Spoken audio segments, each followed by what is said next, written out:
I can remember almost 15 years ago watching the second building go down and screaming at my wife that that was physically impossible. The laws of physics wouldn't allow it. But you know, the truth is starting to come out, and tonight we are privileged to sorry, I'm outside of the lines. We are privileged to have an individual here that got that truth movement going. Richard Gage was a San Francisco Bay Area architect for 28 years, a member of the American Institute of Architects and a founder and CEO of Architects and Engineers for Truth. Mr. Gage worked on most types of building construction, including numerous fireproof steel frame buildings, and most recently he worked on construction documents for a $400 million mixed-use urban project with 1.2 million square feet of retail, parking structure, and 320,000 square feet of mid-rise office space. So Mr. Gage is more than just an architect that designs and engineers your shed in the back. This is major building construction of the kind that came down in New York City. It just happens that we had an individual here tonight who is an engineer and is a signer of the Statement on Architects and Engineers for Truth. His name is Steve Shenham, and I'd like to have Steve come up and just kind of give a little personal testimony about why he is here listening to Richard Gage tonight.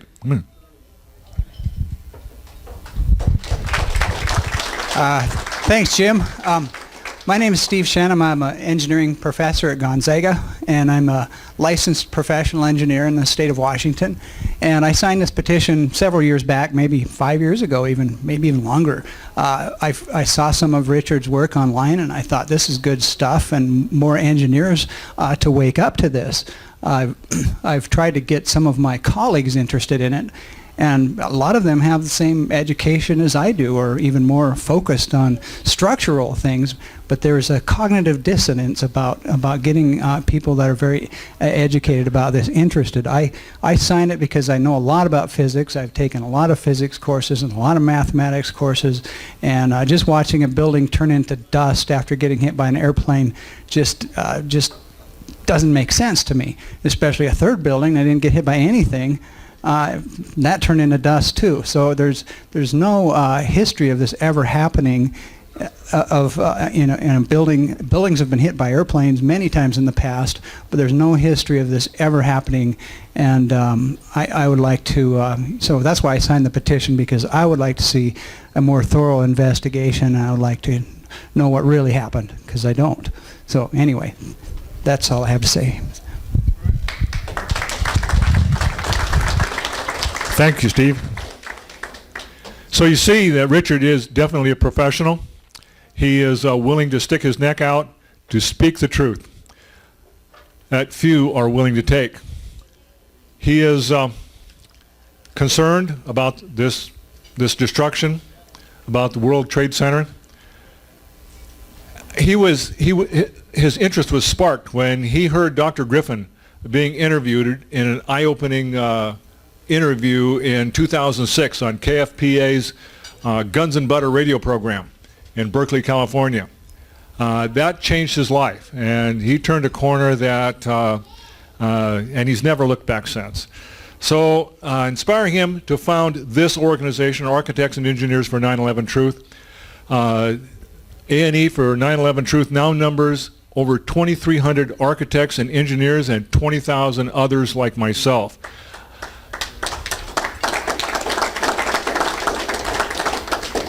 All of us demanding an investigation, a new one, into this catastrophic structural failure. He has presented to groups of 100 to 2,000 people in 38 countries and 86 American cities to over 450 packed audiences, basically whose worldview has been irrevocably altered by this information. He's a personal source of information, of inspiration to me rather, because I remember when I first really got the spark when I believe it was Dr. Stephen Jones, who was speaking for architects and engineers and talking about the nanothermite. I thought, yes, that's it. That's a key piece of evidence. And I want to, it's my distinct pleasure to introduce Dr. Richard Gage, for Architects and Engineers for 9/11 Truth, and we forgot something here. Yeah. Thank you. Please welcome him. Thank you. Now we'll get you fitted. And I'm not a doctor, but I'll take care of that. But, well, it's an honorary degree. I've been honored with a doctorate. Wow, that's fantastic. I am not a doctor. I am just an architect. I'm just a guy who heard this information. We're going to do this? Like, you go right ahead. Okay. I'm going to talk to these people. Okay. Hey, no faggy pictures, man. All right, there we go. Got that there, got that there. You're good. You've done this before. No, I haven't. I usually prepare. I'm usually prepared. This is not. How many of you came from like more than an hour away to come tonight? Thank you guys. Big hand for you guys. More than 2 hours? More than 2 hours, anybody? No, we stopped at class. Awesome.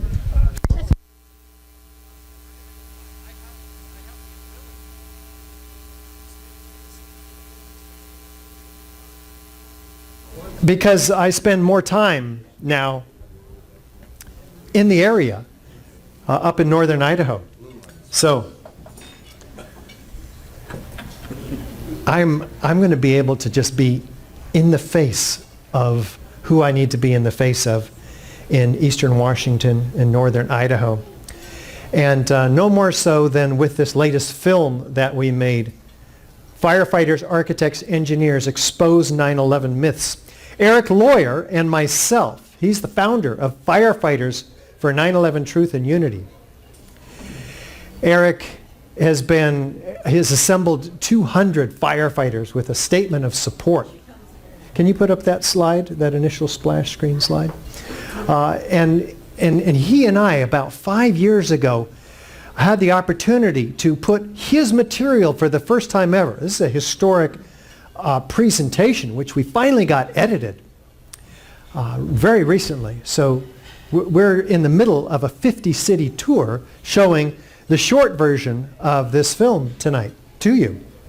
And so I'm very honored because Eric has taken, as you'll see, the essence of the manual, the National Fire Protection Association manual, which is the guide for fire protection engineers, firefighters, fire investigators, found that NIST did not follow these very basic guidelines.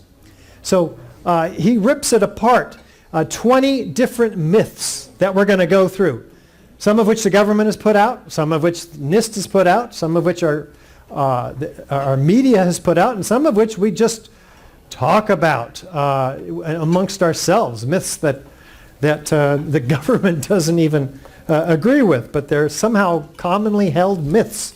So this is a wonderful opportunity for us to go over this evidence. The evidence is of the destruction, the third worst failure in modern history, World Trade Center Building 7, the third skyscraper to collapse, and then the Twin Towers. But regarding the third skyscraper, how many of us are relatively unfamiliar with this third tower like I was when I got started?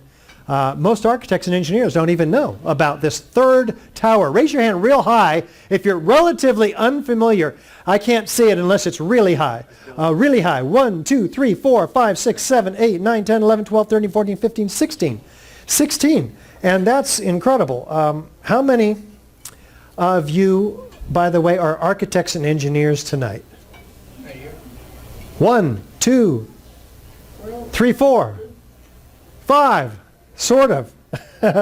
And how many of you are firefighters tonight? You know, great. 1 and 2. Awesome. 3 back there? 3 firefighters. Awesome. I'm glad you guys could make it.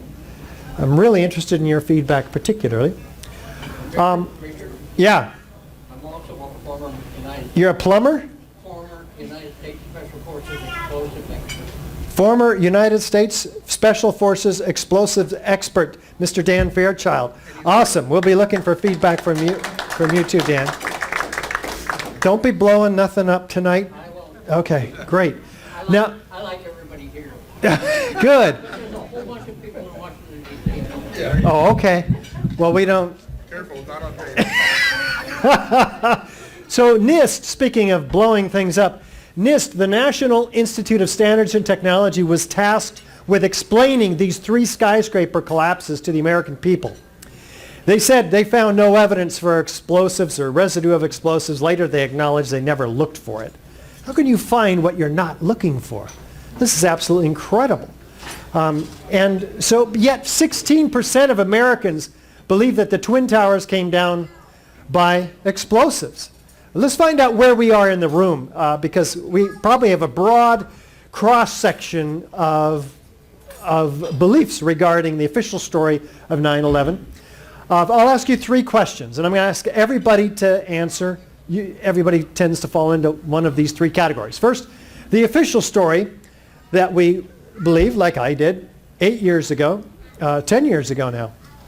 We have a large explosion of jet fuel as a result of the airplane impacts, and the fires of which heated up the steel, and we have a weakening of that steel and a collapse all the way down to the ground. Pretty much the official story in a nutshell. And so how many of us are unsure, don't know how the towers came down? How many of us already came into the room tonight already having looked at the evidence and agree with the evidence for controlled demolition? First of all, the official story, no reason to believe otherwise. How many of us, this is what our government has told us, how many of us are pretty much there? Be brave, just, thank you, one, just one? Come on. There's got to be. There's a lady that raised her arm. Okay, 2, thank you. Anybody else? How many of you are unsure? You've heard a few things. You're here to check this out and find out what this controversy is all about. Real high, I need to count you. 1, 2, 3, 4, 5, 6, 7, 8, 9, 10, 11, 12, 13, 14.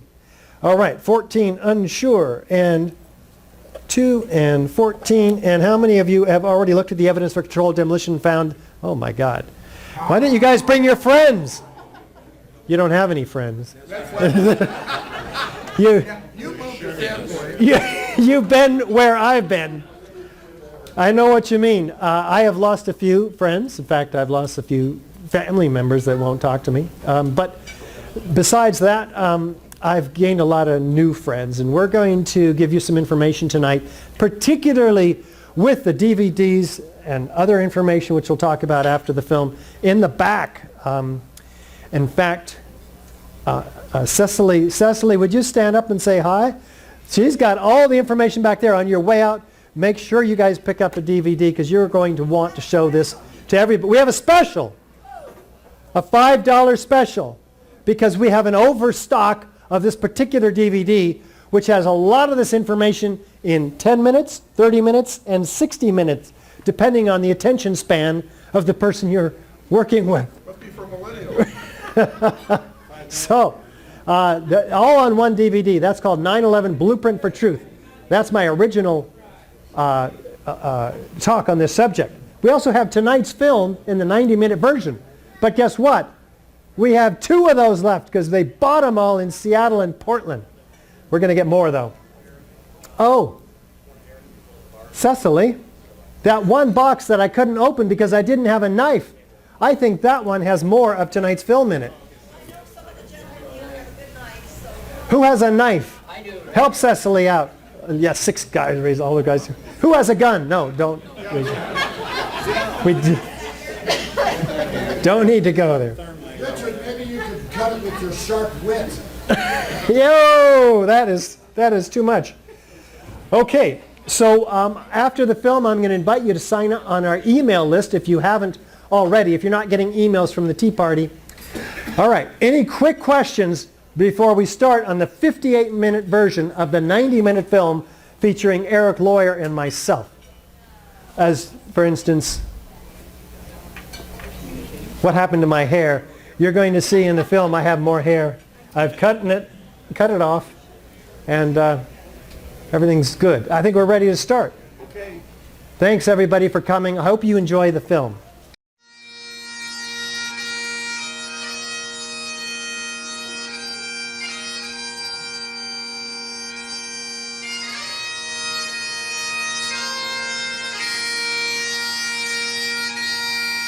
My name is Michelle Weiss Little, sister of fallen hero, FDNY, firefighter David Martin Weiss. Hey, I'm born for firefighting. Ever since I was a kid, you know, I knew what I wanted to do. David was a firefighter, and firefighters risk their lives every day for their brothers and sisters, for you and for any of your family members. My brother would have gone into that building no matter who was in there, no matter who is responsible. He faced his fear, and he did his duty. As a country, we promised we would never forget. They gave their life. At the very least, we can give our time to demand a real investigation. Please give a warm welcome to Mr. Richard Gage, AIA. Richard?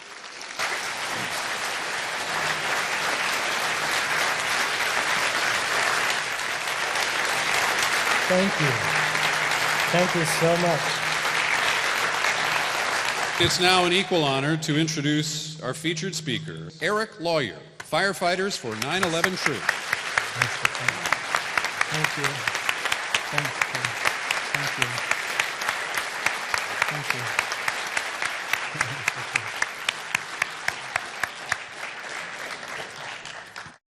Thank you, everybody, for coming, and we really appreciate the courage you have to show up and the openness you have to listen to what we have to say tonight.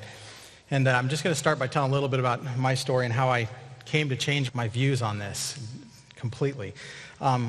Right after 9/11, I tried everything I could to get out to Ground Zero. I was on a team that we thought they were going to call up, but they didn't, and they ended up calling up a USAR team instead. Anyways, I went out there for the funerals.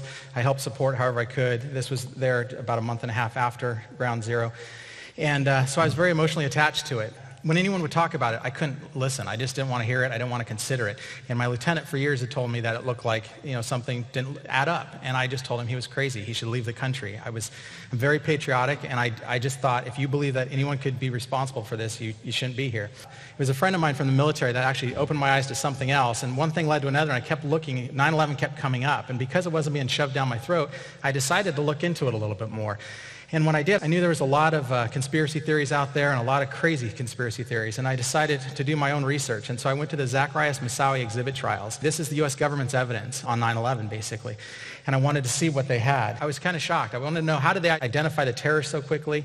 How were they so sure? And so as I started looking, this is what I found, and this is the main evidence that they had. This was found after the plane crash. This was found the next day. So you can see they found bandanas, papers, more passports. You can see these passports. They're pretty well intact. I've been to a lot of fires, and if they're out in a room that's not on fire, we'll find this kind of stuff. But the thing that stuck out to me, and someone else had pointed out, was, well, wait a second. Those passports, those IDs, they were inside either pockets or luggage or inside that plane. Then that plane hit those towers or went into the field or went into the Pentagon, and then they blew up. There were big fireballs we all saw, and then they were found actually on top of the pile. So that stuff started not adding up for me. I was like, well, wait a second. How'd they find it the next day? It should have been either on the ground or burned up or buried in the rubble. That led to Colonel Nelson. Once I started looking into this, I read his article, and he's a 34-year Air Force crash investigator, and he'd written a pretty amazing article, and he talks about his own experience into 9/11. And once I spoke with him, I asked him, I said, when did you first notice something was wrong? He said, for me, it was the first day. And I said, really? And he said, yeah. And I said, well, what stuck out to you? And he said, well, I've been to a lot of crash sites. I know how they work. And he said, it was the Pentagon.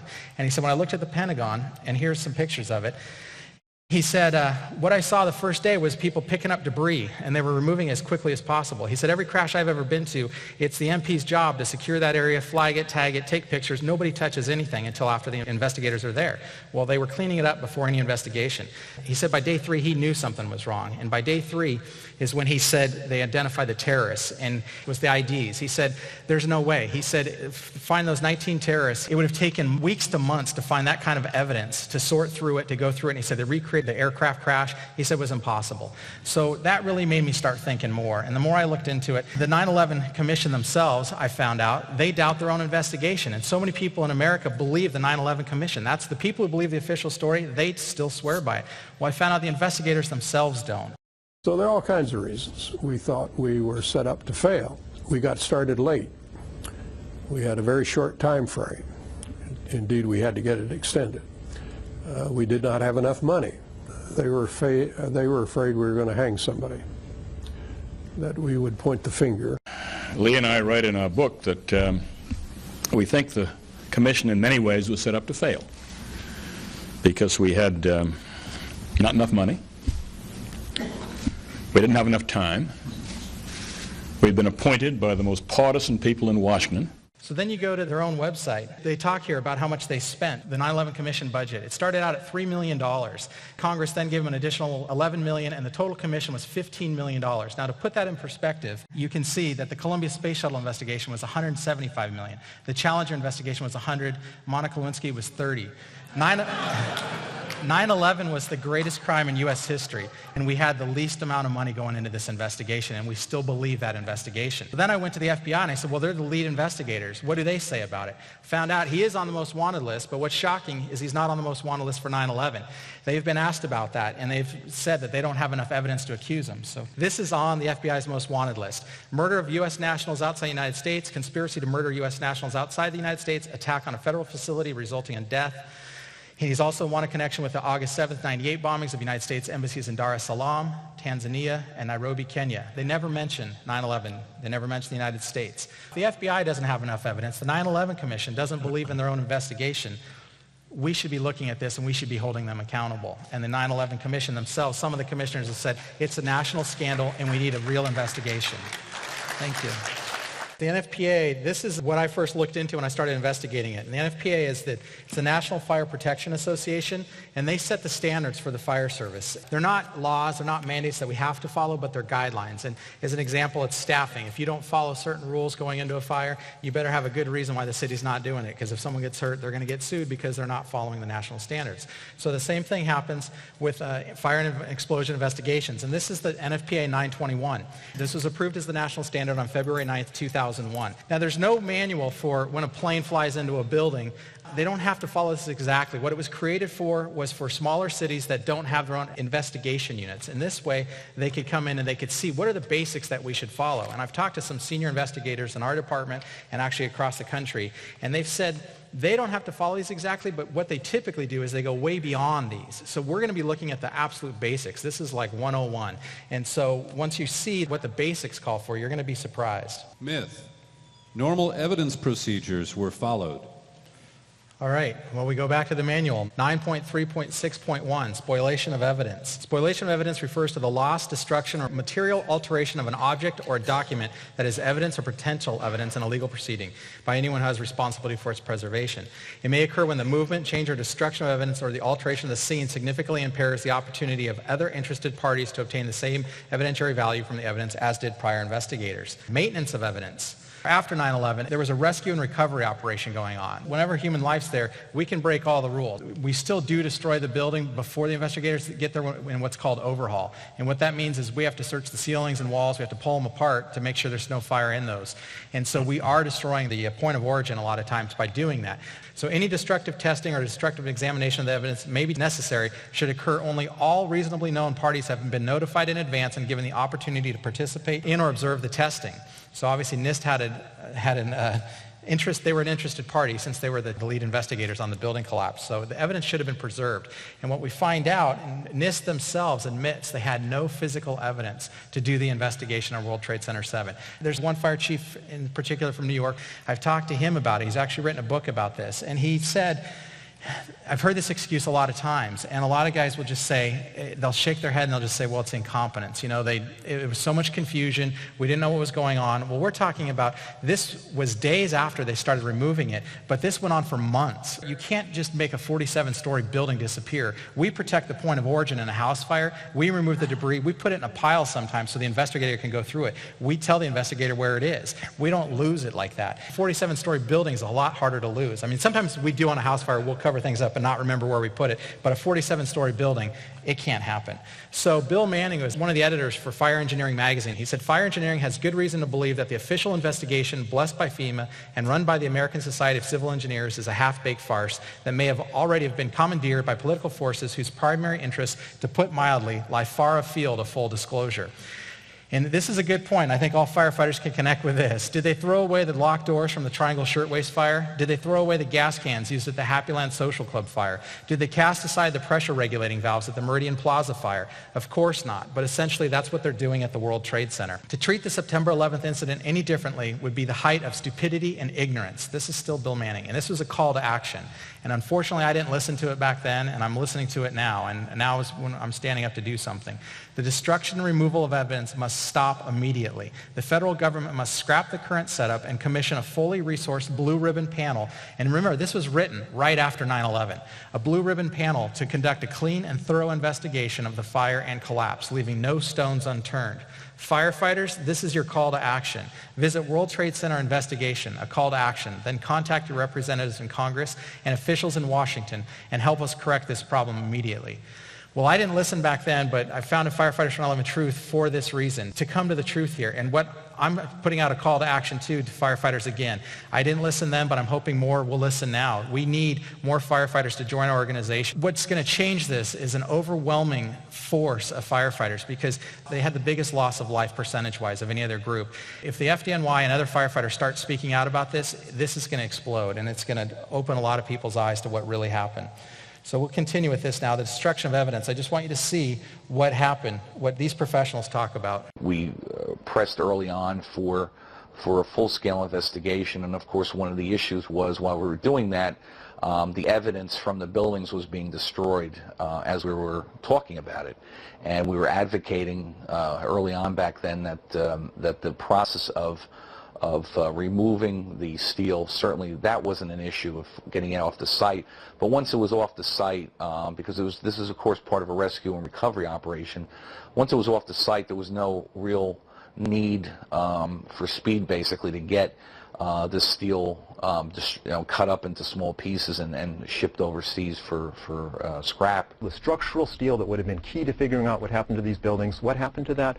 Well, New York City accepted a plan 11 days after the attack to immediately start recycling the steel, not even in the United States, where some of it might have gotten saved inadvertently. No, it was put on ships bound for India and China to be melted down. We were concerned about that, and we understood early on that those are going to hold the keys to knowing exactly how the buildings came down.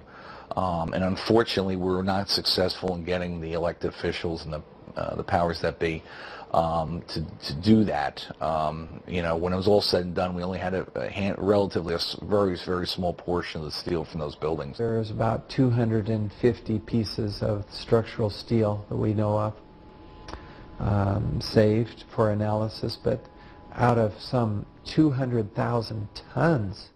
It's hard to imagine how at a crime scene you can destroy evidence so quickly and thoroughly and get away with it. Actually, after that, there were up to 400 truckloads per day being removed, and all but 236 pieces of steel from that crime scene remain. So, and they never analyzed it. They never tested it for thermite. There is still some steel left that can be tested, so that's what we're calling for. And you have to be the judge. I mean, this is the greatest crime in American history, the first time ever that 3 steel and concrete high-rises collapsed into their own footprint at near free-fall speed. Don't you think we should have tested this and figured it out and saved that steel? I mean, you look at an aircraft crash, they reconstruct the aircraft in a hangar.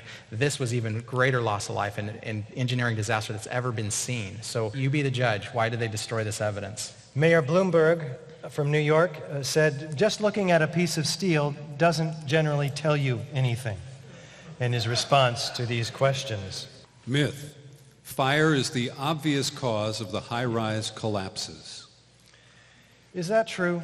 High-rises are destroyed by a number of different forces. Fires destroy buildings quite differently than controlled demolitions, for instance. We also have earthquakes, which cause the destruction of buildings. We have explosions and other types of forces. Let's look at fires first. Fire is an organic process, moves through the building about every 20 minutes or so, burning out one area, leaving it to cool, and looking for fresh new fuel sources. So in this organic process, any building that succumbs to fire, that collapses, starts usually with large gradual deformations, and the building will begin to fall over, not straight down through the path of what was the greatest resistance. We've never had a high-rise collapse due to fire, even though there's been plenty of examples of much hotter, longer-lasting, larger fires. These buildings collapse by organic or natural methods, in these cases earthquakes. The structural system is not dismembered from itself. There's what appears to be a mangled building at the bottom, certainly damaged, but recognizable somewhat as a building. The concrete is not pulverized to a fine powder. We will compare these features to what we find at ground zero. These buildings exploded. We have witnesses that hear sounds of explosions. They see flashes of light. There's thick, billowing, enormous clouds from the pulverized solids of the building suspended in the air, fueled by these very, very hot gases into this cauliflower-like formation. Well, here's a controlled demolition. This is what a building looks like when it's demolished with explosives. Normally, these buildings are brought down, and they can be engineered in many ways. And, of course, the way it's done is we place explosives usually on the inside of the building, and then they're set off toward the outside, and then synchronistically timed floor by floor. This results in a free fall, almost collapse, of these buildings straight down into a pile that's broken up and ready for loading and shipment. Myth. There were only 2 towers destroyed on 9/11. This was the third skyscraper to collapse on 9/11. It was about a football field in length away from what was at one time the highest buildings in the world when they were built for about a year. It may be dwarfed next to those, but it would be like the highest building in most of our states. Now, this building wasn't hit by an airplane, so its manner of destruction is really quite interesting for us researching this. It collapses at about 5:20 in the afternoon of 9/11. You can see here the North Tower has come down. Building 7 is still standing. The North Tower is already down here, and the building is still standing. Fire started about 1 o'clock in the afternoon and burned 3 or 4 hours. Let's take our first look at the collapse of this building, narrated by Dan Rather. What you're seeing are high shots. Now, here we're going to show you a videotape of the collapse itself. Describe that. Now we go to videotape, the collapse of this building.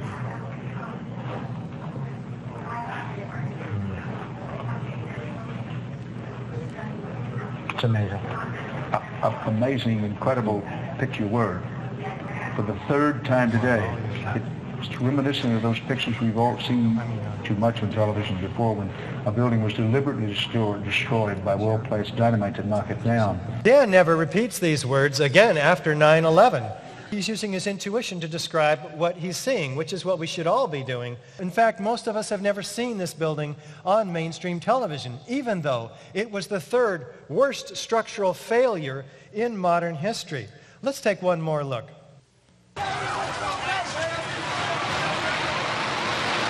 Smooth, symmetrical. The penthouse falls a second earlier, indicating core column damage.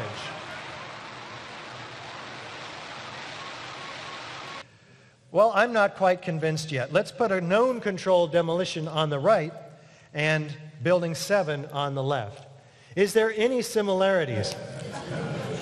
Is there enough similarity to warrant an investigation into the possible use of explosives? Since every other high-rise that has ever come down in history has been brought down with explosives, and fire has never brought one down in history at all. Myth. Fire has caused high-rise collapses before. We've never seen it in the fire service. These are 3 examples. This first one's August 1970. It's a 50-story building in New York. It burned for over 6 hours on 5 floors. Then we have First Interstate in Los Angeles, 62-story building, burned for 3.5 hours over 5 floors. And then One Meridian in Philadelphia, 38 stories, burned for over 18 hours over 8 floors. These were well involved, and all the pictures we have, they don't match up with what we see in these other buildings. If there was going to be any fire that would have brought a building down at the World Trade Center, it would have been at building number 5, fully engulfed in flames, as you can see. Did it come down? No. No collapse. Steel frame high-rises or mid-rises do not collapse as a result of fire. But surely this building in Beijing came down. as a result of this massive fire, fully engulfing 44 floors. We would expect, if any building's going to be coming down, maybe it would be this one. Did it come down? No. High-rises are not brought down due to office fires. Myth. Free fall acceleration is normal in skyscraper collapses. Let's listen to David Chandler, who's done an excellent analysis on just how fast this building came down. This is the analysis that forced NIST to acknowledge that the building came down, in fact, at free fall. Before this, they were denying that. We can measure the downward acceleration of Building 7 by video frame analysis. I used a magnifying glass to place markers on the corner of the building on each frame. From this, we can get a data table and various graphs. The slope of this graph indicates acceleration, which is shown here to be about minus 10.279 plus or minus 0.6. Free fall in a vacuum is minus 9.8 in these units. That falls within the margin of error of this measurement. In other words, the rate of fall of Building 7 in the first few seconds is indistinguishable from free fall in a vacuum. This brick that I'm holding in my hand is falling at free fall acceleration. 3, 2, 1. Why?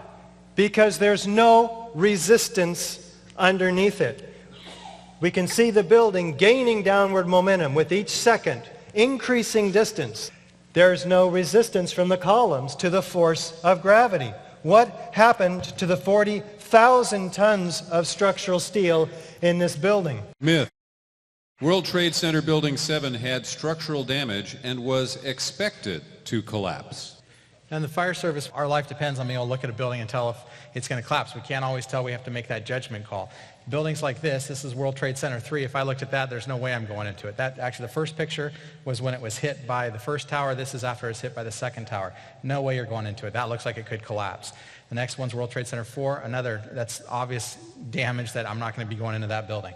World Trade Center 6, no way, not going into it. So all these buildings would have been the ones that were expected to collapse. World Trade Center 7 had pocket fires on multiple floors, had no signs of major destruction that would make us scared to go into that building. In the fire service, I talked about the incident command system. There's people in here that talk about foreknowledge, talk about it's coming down. We are not saying that these people were involved in any way, because in an incident command system or a fire scene, you get orders from above. There could be just a rumor planted somewhere, and it can trickle down. Just because we're reporting something or firefighters are, doesn't mean they're in on it.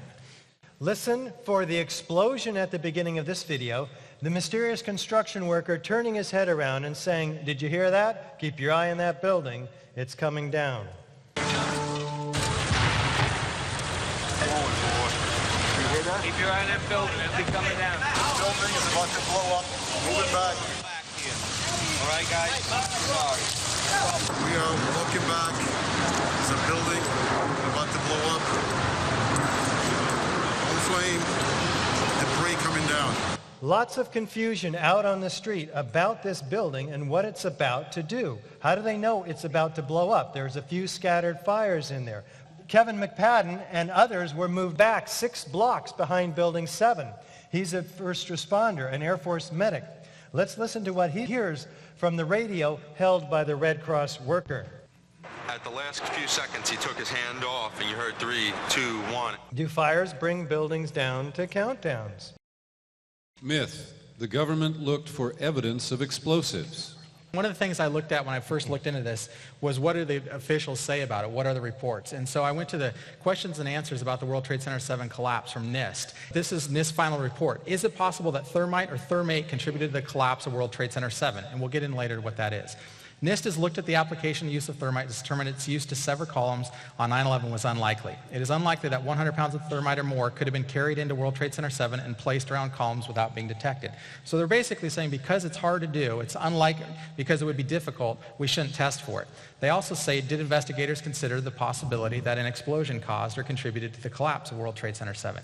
No, and this is their answer. No blast sounds were heard on the audio tracks of video recordings during the collapse of World Trade Center 7 or reported by witnesses. They said there was no audible sound, no witnesses, no recordings, and you're going to see contrary to that tonight. But what they didn't do is they didn't read Chapter 18, the basic manual that talks about explosions. In that manual, It says very clearly, Chapter 18, although an explosion is almost always accompanied by the production of a loud noise, the noise itself is not an essential element in the definition of explosion. So you don't need to have a loud noise to consider explosives. You can have it without any noise. 18.13.2.1, identify explosion or fire. First, determine whether the incident was a fire, explosion, or both, and which came first. The evidence of an explosion is not obvious. The investigator should look for signs of an overpressure condition existing within the structure, including displacement or bulging of walls, floors, ceilings, doors and windows, roofs, other structural members. So we saw all that happen. Those buildings came apart. We obviously had all those things happen. So next you have to identify the force vectors. So the greater the force, the farther similar pieces of debris will be thrown from the epicenter. So in Trade Centers 1 and 2, you'll see later, they were thrown great distances. We were seeing all the signs. Explosion pressures, 10 psi overpressure, you'll have probable total destruction of the building. At 30, steel towers will be blown down. Well, we obviously saw that in all three buildings. So only that kind of overpressure would cause that. The fact that we have that happen, we should suspect explosives also. High order damage is characterized by shattering of the structure, producing small pulverized debris. We had that. So this is, obviously, we see shattering the structure, small pulverized debris. 19.4.8.2.6, extremism. Terrorists may include fire as but one of a variety of weapons along with explosives used in furthering his or her goal. Well, we know they used them in 1993 on the World Trade Center. We know Oklahoma City was brought down by explosives. So if we have all this history of it, we have the manual saying you should test over and over. What are the excuses? Why did they refuse to this day to test for it? Myth. There were no witnesses of explosions. Let's listen to Barry Jennings. When we got to the 8th floor, I started walking to one side of the building. That side of the building was gone. The first explosion I heard when I was on the stairwell landing, when we made it down to the 6th floor. Then we made it back to the 8th floor, I heard some more explosions. What's the sound? Like a boom. Like an explosion. More than one? Yes. We started walking down the stairs. We made it to the 8th floor. Big explosion. Blew us back into the 8th floor. When we get outside, a police officer comes to me and says, you have to run. We have more information of bombs, so you have to run. He was the emergency coordinator for the New York Office of Emergency Management. So they said there were no witnesses. That's their excuse for not testing. Well, here we have one, and we're going to see more. Now, again, one of the points I want to make from the firefighter standpoint is when you're investigating this, a lot of people say, well, there were pressure tanks, there were diesel fuel tanks, there were boilers, there was all types of things in it that they say could have accounted for those explosions. You have to back up. We're doing an investigation. You don't have to prove it before you decide to investigate whether it happened or not. When you have this kind of witnesses, remember one of the three types of evidence we talked about was witness testimony. So we have testimonial evidence of explosives. So this is a very solid reason why to test. And again, here's Kevin McPadden again. What did he hear after the radio transmission from the Red Cross worker? And then it was like another 2-3 seconds. You heard explosions. Like, boom! It's like a distinct sound. It's not like when in compression, like boom, boom, boom, boom, boom. Like floors that were dropping and collapsing. This was boom! And like you felt a rumble in the ground, like almost like you wanted to grab onto something. That, to me, I knew that was an explosion. There was no doubt in my mind. And now this goes beyond witness testimony. They said there were no recordings. Yeah, here's one of the guys who can tell you I'm okay, all right? Here, hold on. You want to call your mother or something? Now again, they say there's no explosions. You be the judge. As we were getting our gear on and making our way to the stairway, there was a heavy-duty explosion. The whole building just collapsed on us inside the lobby. Was that a secondary explosion? Yes, it was. That was the planet probably? Yeah, definitely secondary explosion. I heard a second explosion and another rumble. An hour later than that, we had that big explosion from much, much lower. It just went ba-boom. It was like a bomb went off. And another explosion came right from it, just everyone flying. There were numerous secondary explosions taking place in that building. There were continuous explosions. No, the first explosion, and there was a second explosion in the same building. There were two explosions. Okay. Federal agencies that were down there do believe that there was some sort of explosive device somewhere else besides the planes hitting. there was another explosion that took place in one of the towers here. So obviously, according to his theory, he thinks that there were actually devices that were planted in the building. There was a secondary explosion, probably a device either planted before or on the aircraft that did not explode until an hour later. Then there was those secondary explosions and then the subsequent collapses. That the FBI most likely thinks that there was a car or truck packed with explosives underneath the buildings, which also exploded at the same time and brought both of them down. Now that's the first time we're hearing that. So 2 planes and explosives that were in the building, is that correct? That is the working theory at this point. That is A huge explosion now, raining debris on all of us. It sounded like gunfire, you know, bang, bang, bang, bang, bang, and then all of a sudden 3 big explosions. About 50 consecutive bangs, and it fell down like a waterfall. And we heard the noise associated with an implosion. We heard a very loud blast, an explosion. We looked up, and the building literally began to collapse before us. We heard a loud explosion, and at that point, Building 2 was collapsing. At that point, we heard a large boom. You know, I looked up and just saw the building coming at us. Do you know if it was an explosion or if it was a building collapse? To me, it sounded like an explosion. There was another major explosion. The building itself, literally the top of it, came down. All of a sudden you hear explosion, and you could see the building starting to collapse. Huge explosion that we all heard and felt. We understand now there has been a secondary explosion on Tower 2. According to the Associated Press, another building that has either been attacked or exploded. The tower, rather, that has collapsed, though we are told, collapsed because of a third explosion. And about an hour later after that, there was a huge explosion at the base of the South Tower. That's One World Trade Center, and part of the building collapsed. We could hear a rumble, which was about 5 seconds long, preceding the actual collapse, and then a boom when each of those towers collapsed. Just seconds ago, there was a huge explosion, and it appears right now the Second World Trade Tower has just collapsed. I was about 5 blocks away when I heard explosions. And then you heard from far away, boom, boom. And you heard the boom, boom, boom, boom, boom, boom. Floor by floor, it started popping out. It was if they had detonated. If they were planned to take down a building. Boom, boom, boom, boom, boom, boom, boom. From the corner, boom, boom, boom, boom, boom, boom, boom, boom, boom. Just like 20 straight hits. And as the bombs were going, people just started running. And I sat there and watched a few of them explode, and it just started going pop. It just started going boom, boom, boom, boom, boom. And he goes, how fast? I go, like firecrackers. Myth. The firefighters did not report explosions. 9/11 Commission had some of the firefighters come in. The firefighters said they told them about the explosions. However, none of that made it into the 9/11 Commission report. So there's absolutely no witness reports of any explosions. There's more than 118 of them who heard them. Originally, they weren't going to document this, but the City Fire Commissioner, Tom Von Essen, he wanted to preserve these accounts. And in the fire service, when we go to fires, there's a lot of times where there's just chaos, and we see one small part of that picture. And afterwards, we'll have what's called a post-fire, and we'll talk about it. And we'll see videos and pictures and stuff, and like, oh yeah, that's what that noise was, that's what this was. So we come to a collective memory, and we work together at the fire, but we come up with a memory that is almost like one, because we're told all these different things, and we realize that we didn't see it, so we put it together that way. Well, this commissioner knew that. As he quoted, to preserve the accounts before they became reshaped by a collective memory. So they didn't release these. It happened in 2001. They were collected from October to January, and it wasn't until the New York Times filed a Freedom of Information Act to get these, and so they finally got them published. So we didn't have them until August of 2005, so we just have come across these.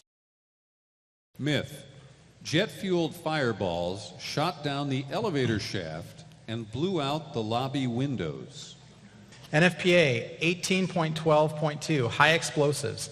High explosives are characterized by a detonation propagation mechanism. Common high explosives are dynamites, water gel, TNT, ANFO, RDX. The effects produced by diffuse phase, fuel air explosions, and solid explosives are very different. And I want to be clear here. Diffuse phase, just put it in layman's terms, fuel air is like the jet fuel, and that on those planes would have been a diffuse phase explosion.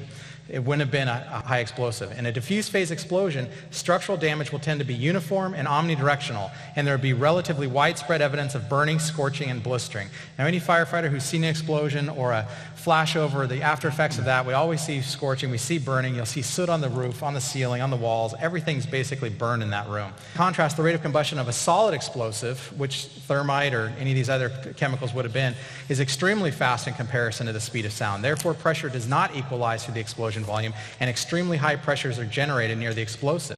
Pressure and the resultant level of damage rapidly decay with distance away from the center of the explosion. The AIA brothers made a film. They recorded the first plane strike, and they came in the lobby with Chief Fifer here and his crew. I want you to pay attention. What we were originally told, and in this video you're going to hear them, they plant the first seed that this was a jet-fueled fireball that came down the elevator shaft. And I just want you to think about that for a second, because if you think about an elevator shaft, there's an elevator car in there. When it's in between floors, those doors are closed. Not all of these elevator shafts go all the way down to the lobby. Vice versa, a lot of these go down into the basement. So what they've told us is that that fireball came down, blew out the lobby windows, which you're going to see here, and blew out the lobby windows. So what that means is that fireball had to find those elevator shafts, but the doors would have been closed up top where the plane struck, so it had to shear those elevator shafts at the top. Then that fireball would have had to come down that shaft, and then that would have meant those cars should have been stopped in the basement level, just the one floor below, because the elevator car would have acted as a plunger. It would have had to blow open those elevator doors in the lobby, and then I could have believed it. We're going to look at this video, and what I want you to pay particular attention to is the ceilings, the walls, the floors, and there's plants in here.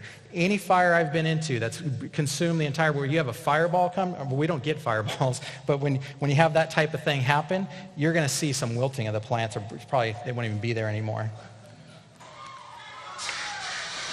Pfeiffer was the first chief into the building. So look at the damage. It's right not away, uniform. A guy from the Port Authority told him the damage was somewhere above the 78th floor. Look at the ceiling, perfectly white, walls white, around. Plants intact. Obvious. Something had happened right there in the lobby. Windows, irregular damage. You just saw that all the windows. All the plant. Now look at the lobby looked like the plane hit the lobby. Look at the elevator cars when they show them. They'd figure out that flaming jet fuel had shot straight down the elevator shaft. All of this damage was done already. Elevator cars intact. People was all over the place. Elevator doors.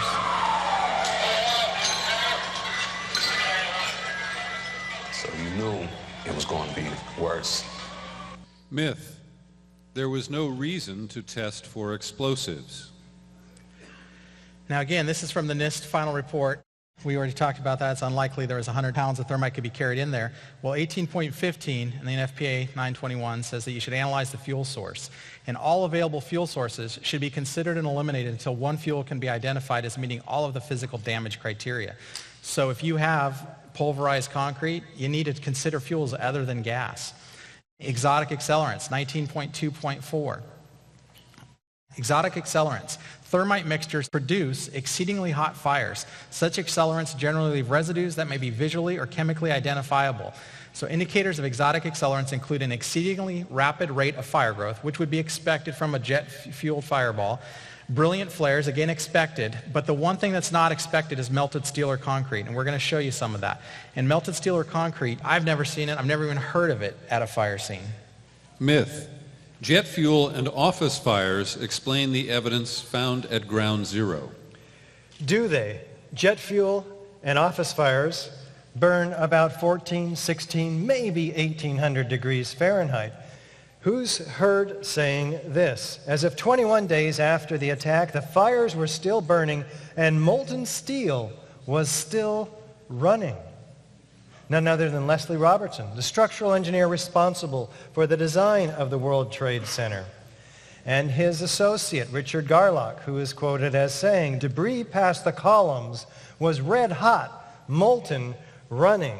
The problem here is that these temperatures are twice the temperatures that normal office fires or jet fuel can even get to. Fires burned and molten metal flowed, says this urban search and rescue worker. Saw pools of literally molten steel, says the president of the cleanup company, Tully Construction. It was dripping from the molten steel, says this firefighter.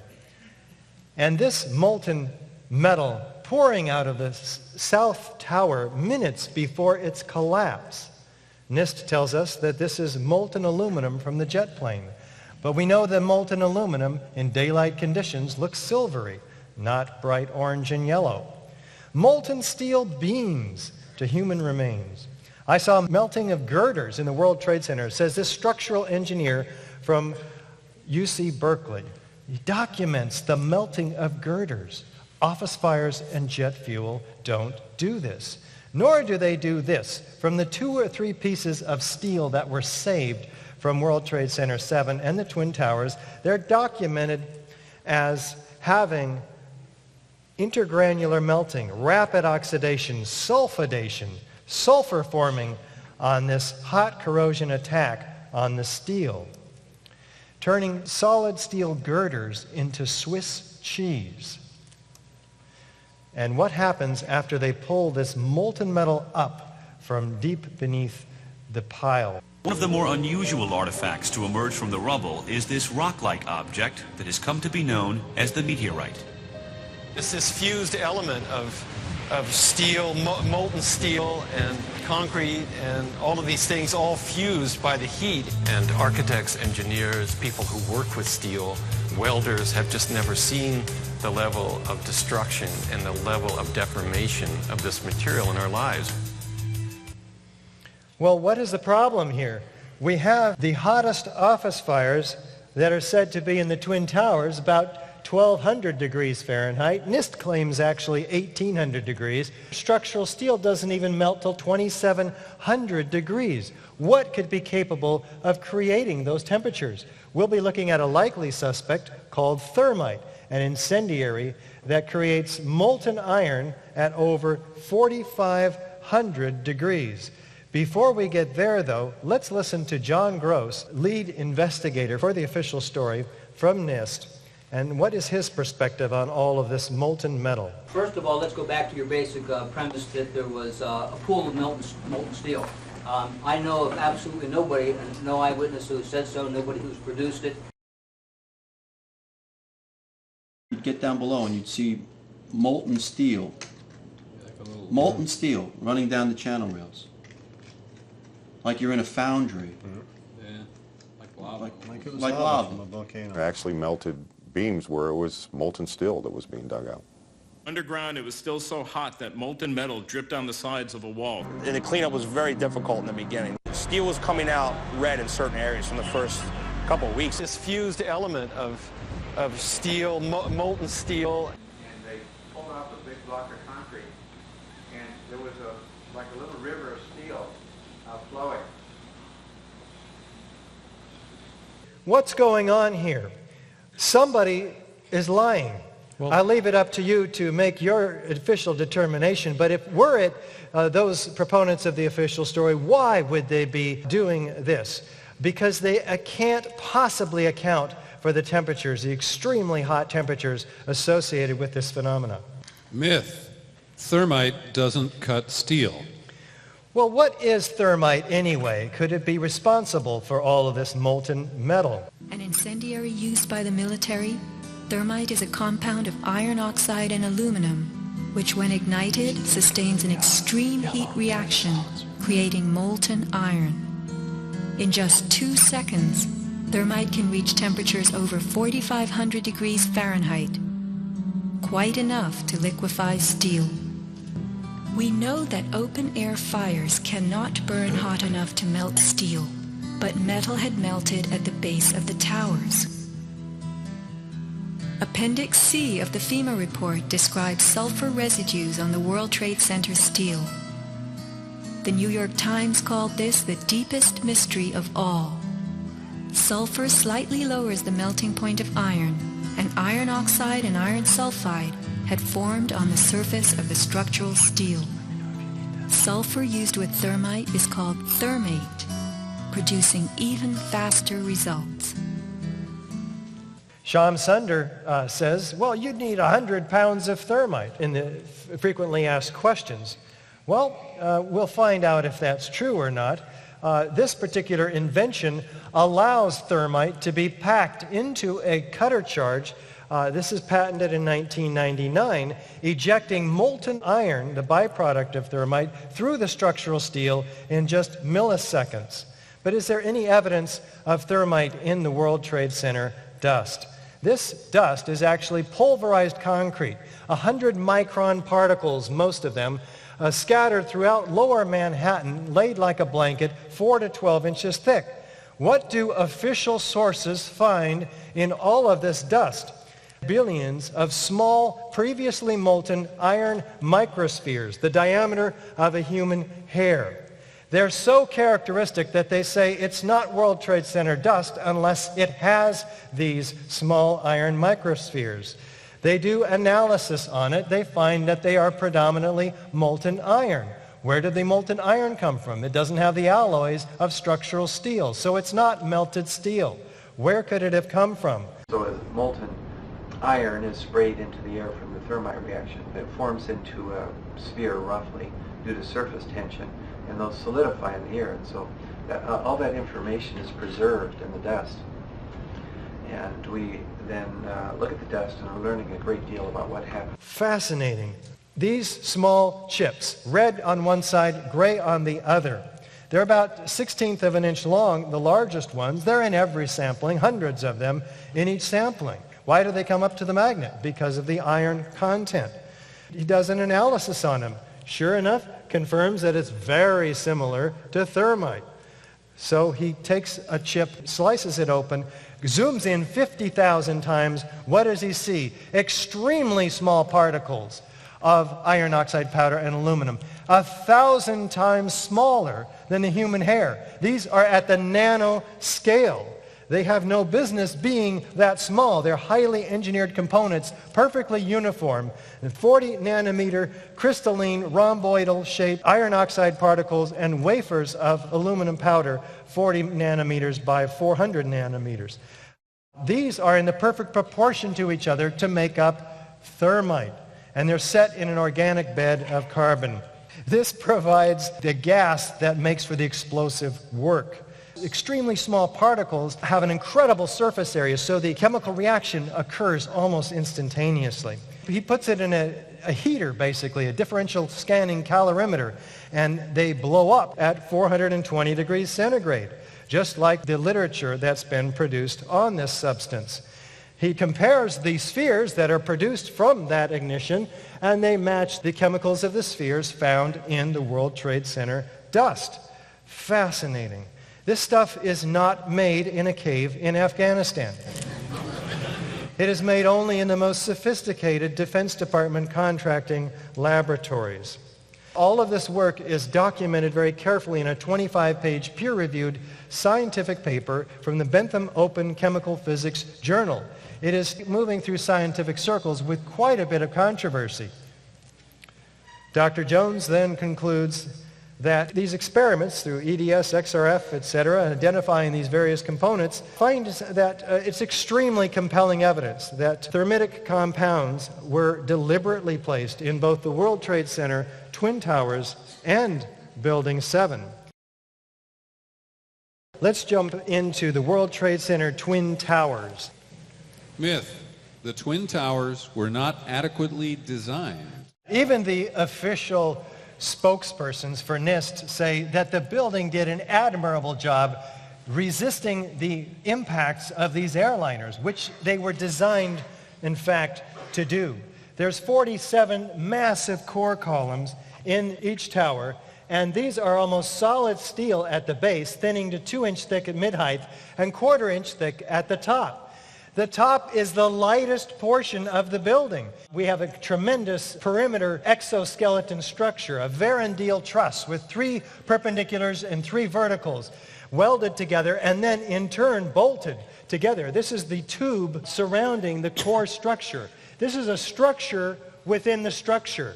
Any collapsing of the lighter weight floor truss system spanning 60 feet between the core structure and the perimeter structure would have left the core structure standing 1,300 feet in the air, like records falling around a spindle. It's inconceivable that they would have collapsed, particularly as fast as they did. These are, in fact, evidence of explosive. Let me ask you. In all the videos of the collapses, explosions can be seen bursting from the building 20 to 30 stories below the demolition wave. Here,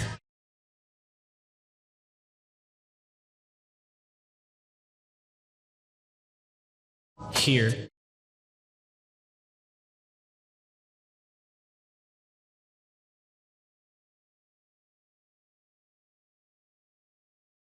here,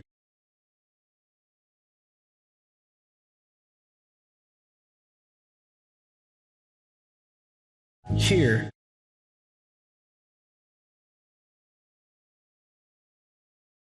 here,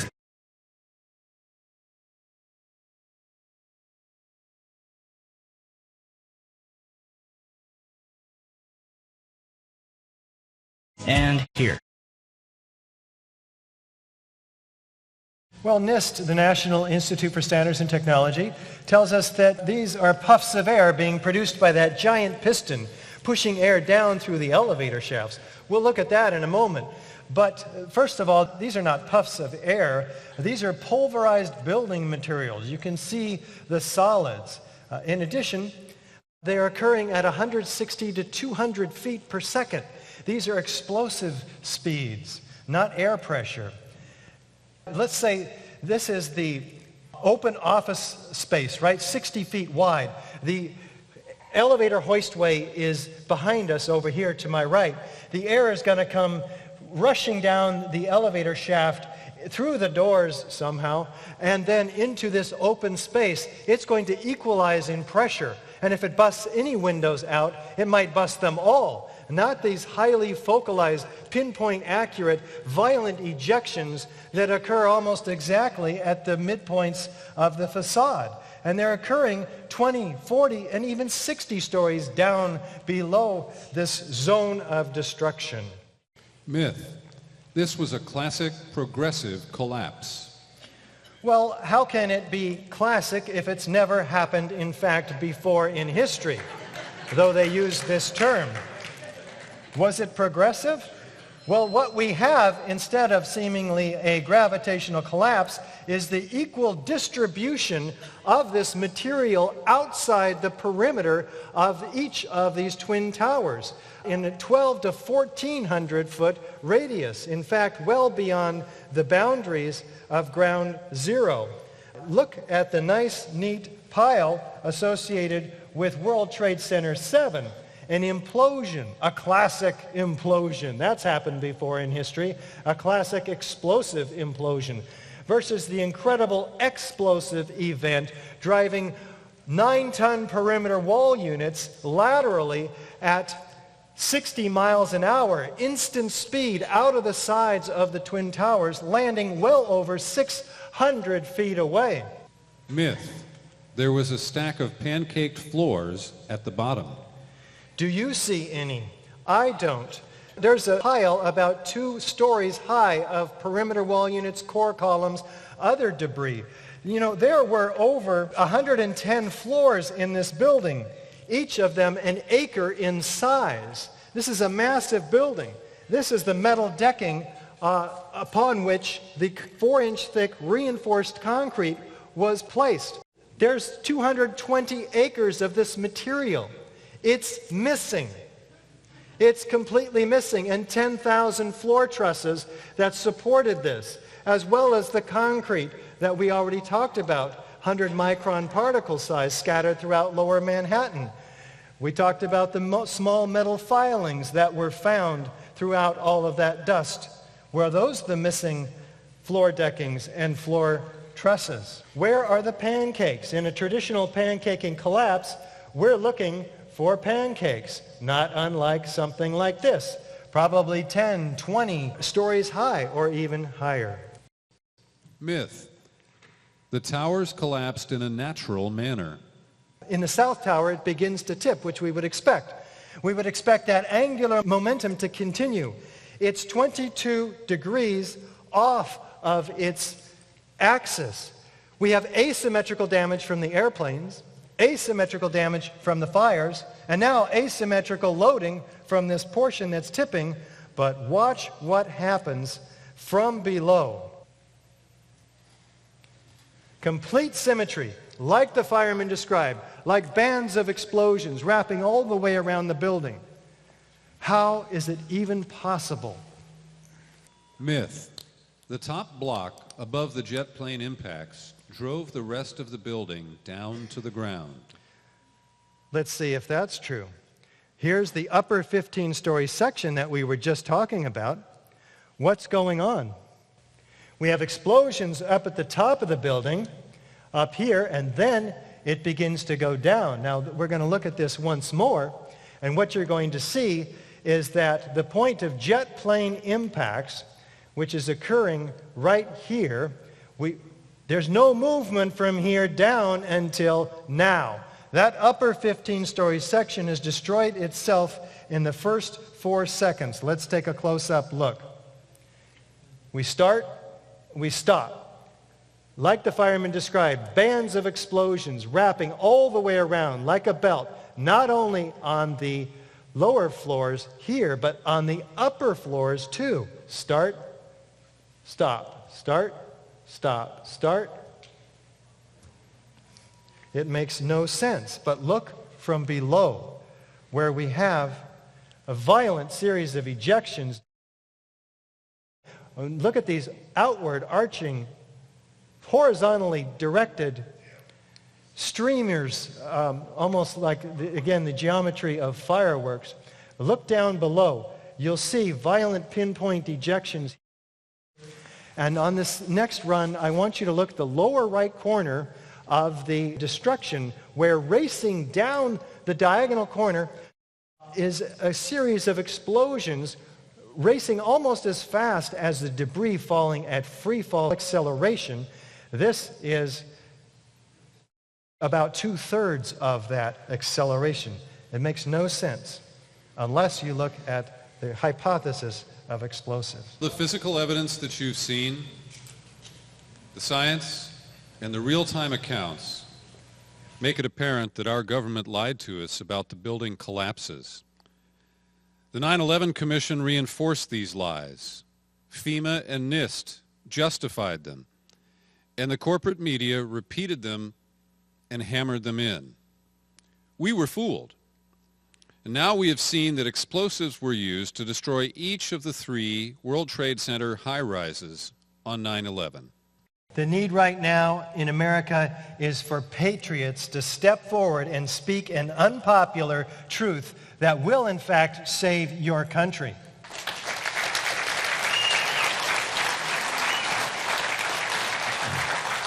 Most of all, we're asking you to speak the truth about 9/11. For a time comes when your silence is, in fact, betrayal.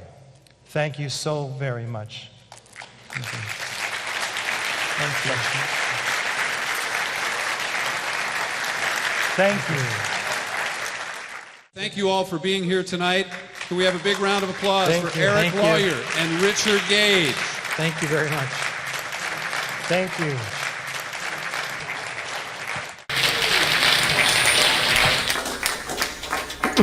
Thank you. You're still here. That's a good sign. Well, having seen just an hour of this evidence so far, I wanted to ask you those same 3 questions because usually people are unsettled at this point with what they thought they knew about the Twin Towers and Building 7. How many of us agree with the official story still after seeing the evidence? Be very honest with me. I need to know what... We had 2 before. Do I have anybody agreeing with the official story? We had about 14 of us who were unsure. How many of us are unsure as to what happened at the official... unsure whether the official story is correct or not, unsure whether it's controlled demolition or not? Real high, so I can count you. I see 1. Is there anybody else? Just 1? So we have something to talk about, don't we? This is pretty amazing information for those of us who had no understanding of it beforehand. The first thing I want to do is invite you to sign our email newsletter. Now, some of you are already on the local Tea Party, Spokane Tea Party email list, so we'll have that information. But who is not on that list yet? So I want to give this directly to you and make sure we get, okay, right up front. 1, 2, anybody else? 3. So if we could start with these 2 tables, and if you change your mind, find this clipboard. I mean, if you decide that you want to be on the list, make sure you get on it. Just grab the clipboard up front. If you're already getting Tea Party information, don't worry about it. I'll get that list also. You'll be on our local 9/11 Truth list from Sandpoint 9/11 Truth, where I spend some more of my time more recently. Richard, also, can I interrupt just a second here? Sorry. So everybody look at the screen, and I'll show you this at the end of his Q&A period here. But this is being videoed. This is very important information to get out. Richard has given us permission to put his video inside of what we're showing here tonight, so it won't be a picture of the picture. It'll actually be the video with his introduction and these questions and answers. So as we proceed forward tonight, I've got 2 gentlemen here who are going to carry hand mics. If you have questions, I want you to speak right up into the mic so that we can hear you, and you're going to be on the tape with everybody else.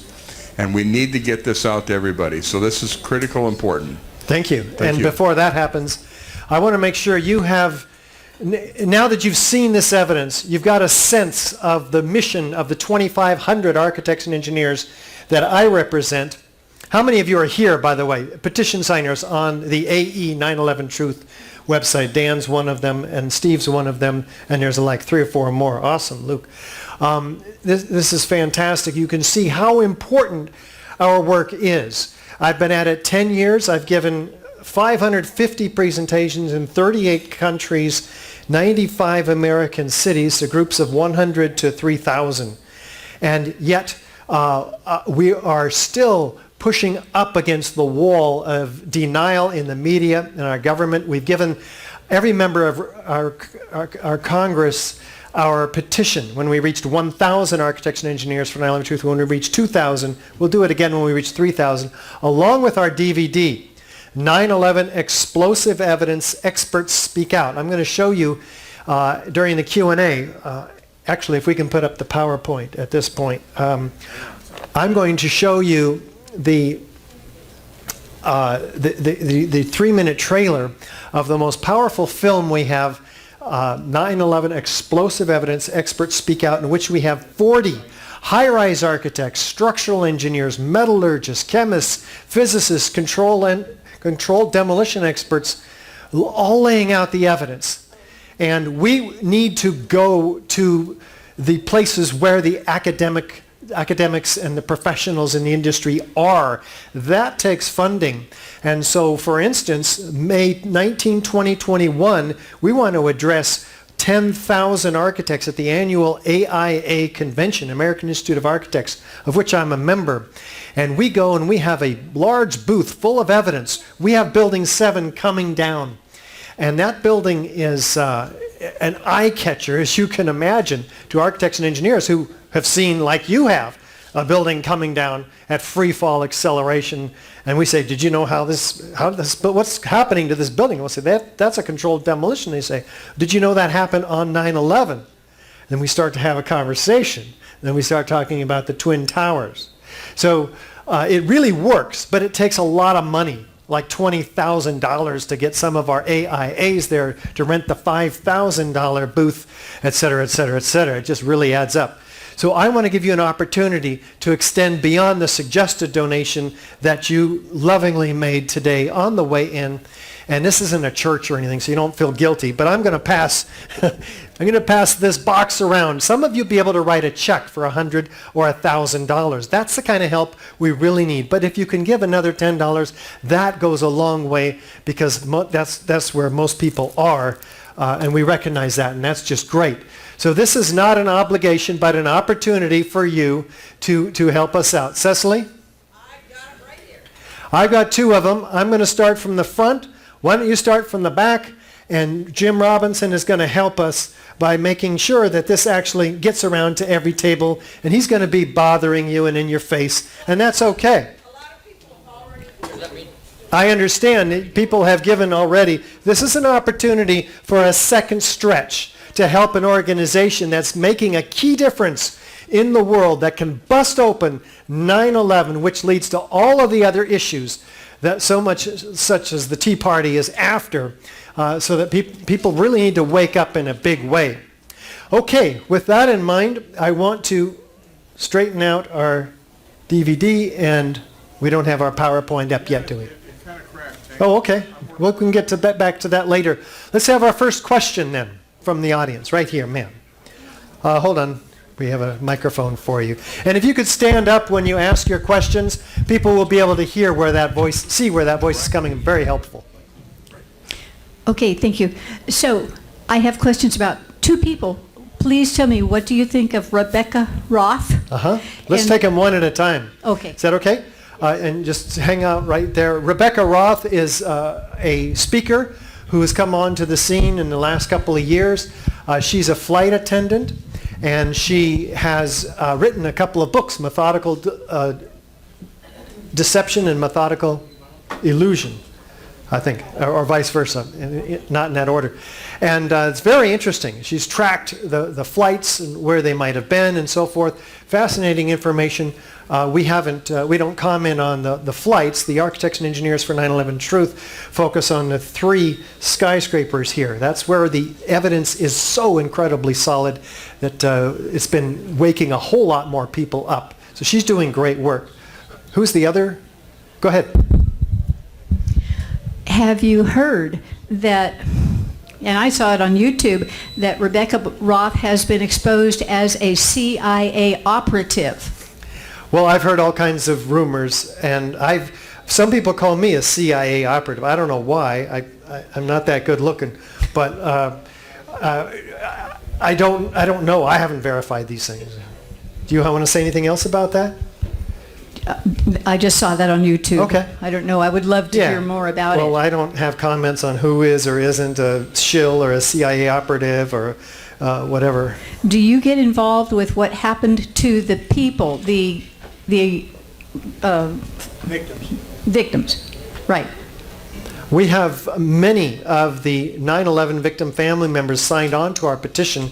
In fact, the Jersey girls, the 4 widows of husbands who died in the towers, who single-handedly together forced the Bush administration to have a commission, which they resisted for a year following 9/11. It was their persistence that got that to happen. They have collectively written us a letter supporting us.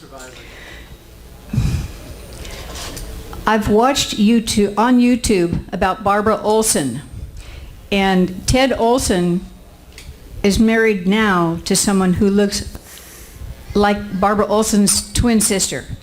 This is looking very suspicious. Okay. I don't have a comment on that, but I've heard the same thing. Thank you. Anybody else? Yes, sir. Yeah, I was curious. I'm a contractor and a railroader, so I know what thermite's all about. Well, we weld steel together for trains. From day one, I knew this was a demolition job and not a terrorist job for the reasons that you've mentioned tonight.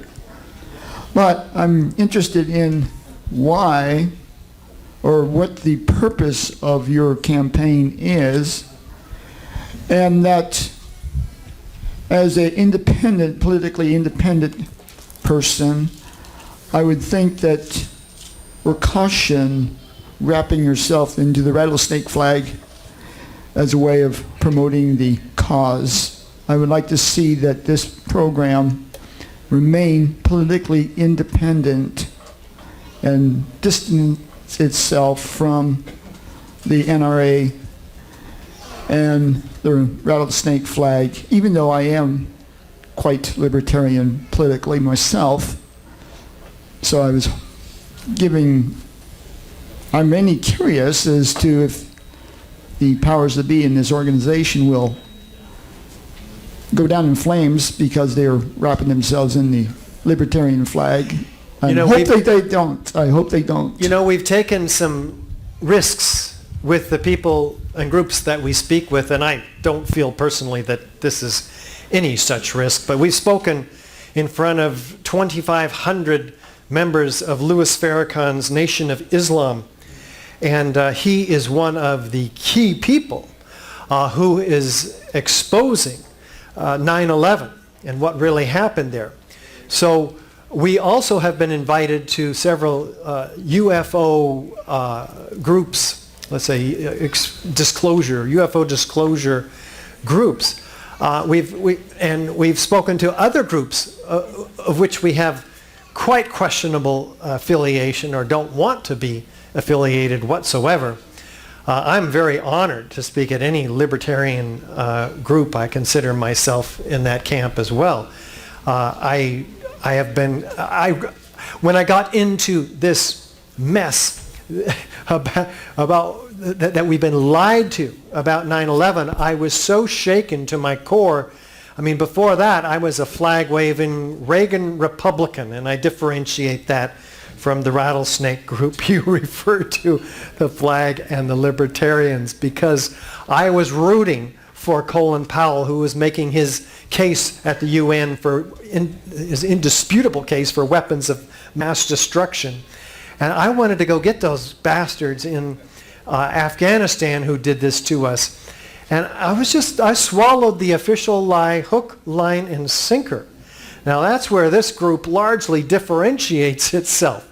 They didn't trust the government. They knew, you knew, that you've been lied to many, many times before. You may not have known all the details or even the fraudulent reports from NIST about these skyscrapers, but you weren't willing to support a war, and neither was Ron Paul, whom is a flag bearer for groups, real conservative groups like this.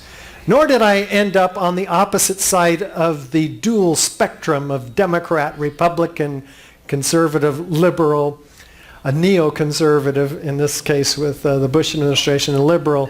No, I'm not an Obama supporter either. I stepped out. I don't trust anything I'm told from any source on mainstream media or from our government. I have to do my own research, verify everything, and I'm always shocked at what I learn. And I value the Libertarian Party, the Tea Party, for the kind of independent research that you guys have been doing for a long, long time before I ever started. So here's to the Tea Party and Libertarians in the country.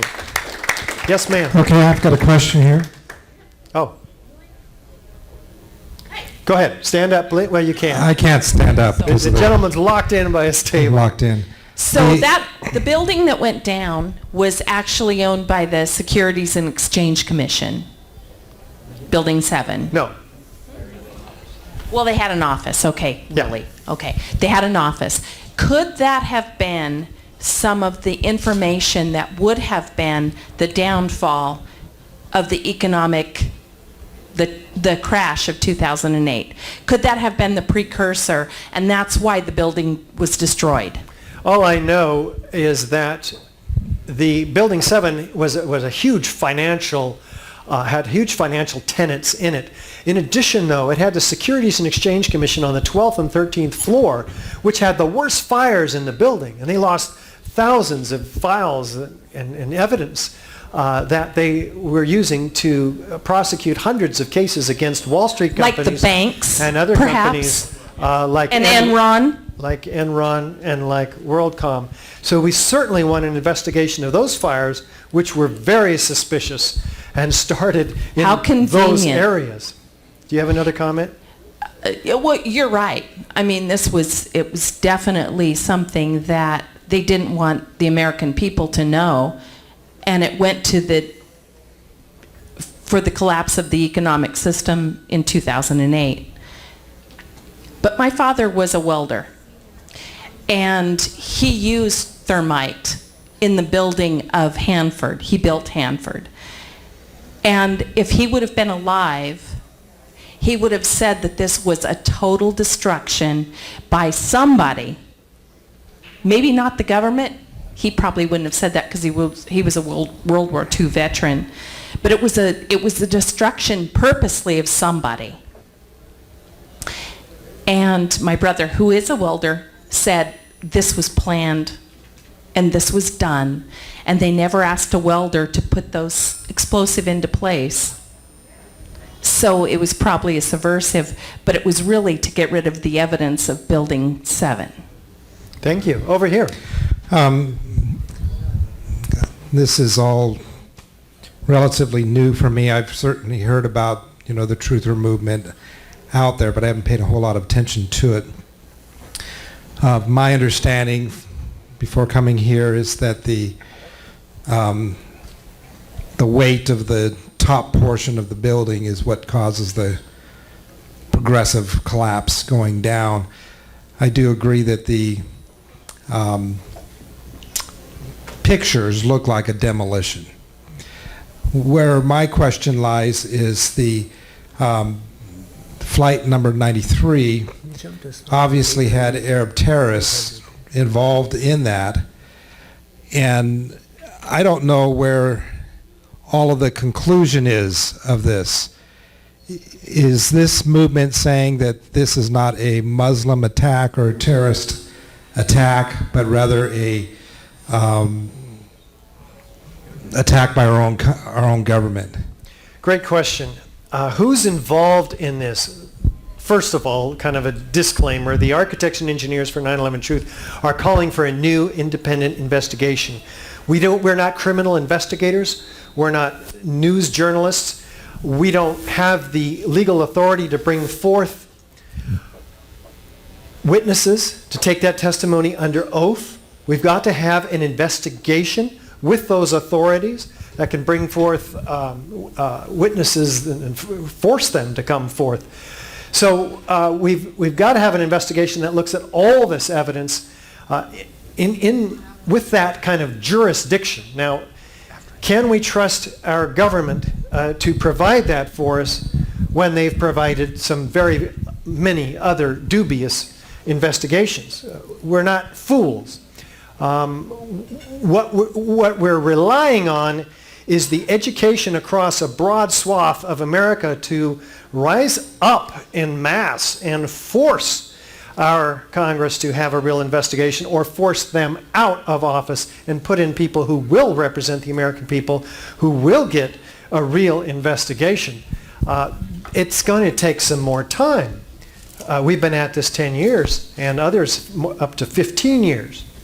And it's going to be an effort where citizens have to rise up and realize that we have the authority over our own, we are our own governors. So that is the call of America upon her patriots at this time. Cecily. Is one of the DVDs back here the same presentation that you showed tonight? Yes, it's called Firefighters, Architects, Engineers, Expose 9/11 Myths. That's the DVD that we saw tonight. There's a 90-minute version, which has a lot more evidence in it. Now, did I get to the essence of that question? I felt like I left something out. Well, I mean, where my concern is that there's... We can't hear you, so you have to speak very shortly. What my concern was is that what I've heard about the truther movement... What I've heard about the truther movement is that it was basically saying it's all the government and has nothing to do with the terrorists. Okay, and sorry. I don't see how that matches with all the witnesses saying that there were terrorists on the plane when they were on the phones. Right. So what most researchers have determined, particularly pilots for 9/11 Truth, of which there's dozens and dozens and dozens of pilots who have signed on calling for a new investigation. It appears that these planes were switched out, according to their research and others' research, and these are drones without any people on them who ended up at the Twin Towers crash. And for that matter, probably the other two flights as well. We don't research the planes, the inhabitants of the planes. We know that the Bush administration received many, many warnings that this was going down from foreign governments. We know that those warnings have been ignored. You can read about this in David Ray Griffin's works. He's the one that I heard on the radio station 10 years ago. He's now written 10 books on this subject, and it's fascinating work, particularly New Pearl Harbor. He wrote 9/11 New Pearl Harbor and a 9/11 Commission report, Omissions and Distortions, and several others of his work expose who really was behind this. Who had the motive? Who had the means? Who had the opportunity? These are the questions. Who had access to this high-tech nanothermite that we saw so much evidence for? Who had access to the Twin Towers to place these explosives? The capability to engineer such an incredibly highly technical controlled demolition. 3 of the largest in the world ever. This is not something that, a group of terrorists are going to be able to accomplish. So I don't believe that, Al-Qaeda was behind this. It appears that they were patsies, and we need a real investigation to get to the real terrorists. Over here? Yes. Oh, I'm sorry. Let's follow the microphone. There we go. Can you So stand up? about a month ago, there was a friend of Richard's who was in Coeur d'Alene. His name is Christopher Boleyn. And he talks about who did it. 9/11, the architects and engineers for 9/11 Truth are all about why it came, how it came down, not who did it. And there's a distinction there that's really critical for them for litigious reasons. We don't want them to step into a mousetrap and be caught. So I went to that event and I videotaped it, and I have Christopher's slides, and when we get this one up, we will also put up the other presentation so you can hear from this other gentleman as to who did it. Okay. Great. Thanks. Wherever the microphone is. Yes, I, about 10 or 12 years ago, happened upon a documentary called Zeitgeist. I don't know if you're familiar with it or not. Yes. Anyway, it brought up 19 different inconsistencies with the NIST report or whatever, the commission, saying, all this other stuff. And so my first reaction after watching this, it was a 4-part documentary that dealt with religion, 911, FedBank, and the IRS. So I focused on the 911 stuff first and spent the next 6 months trying to debunk what this movie was saying, and I couldn't do it. All the evidence, the plethora of evidence, if 1 or 2 or 3 of these things were happening, you could say, well, maybe it's an accident. But once you see the hundreds and thousands of different pieces of this puzzle, it's so obvious that it was done by design, and it was done, you can call it an inside job or whatever. And I understand what you guys are doing here. 911 Truth is important, but there are 3 sections of that. There is how, which you guys are focusing on. There is the why, which most of us that have studied this for any time, it's obvious that the why was to start a war and to enact the Patriot Act to take away our Bill of Rights, et cetera, et cetera. So, but the who is important too. So you guys are covering the third of it, of the how, but the other two thirds of it need to come to the surface and be brought out as well. Partial truth is not the whole truth. The other 2 portions of this are just as important as the how. Absolutely. Thank you. And there are people that are doing that, and John just cited that you had one of them that he recorded last week, 2 weeks ago in Coeur d'Alene, and he'll make that DVD available to your group. Yes? Richard, at the very beginning of the video, it came upon the Pentagon. Had a little bit about there in the Pentagon about the clearing of the evidence before anybody ever got there. Have you guys done any investigation into 737 and the structural damage in the Pentagon?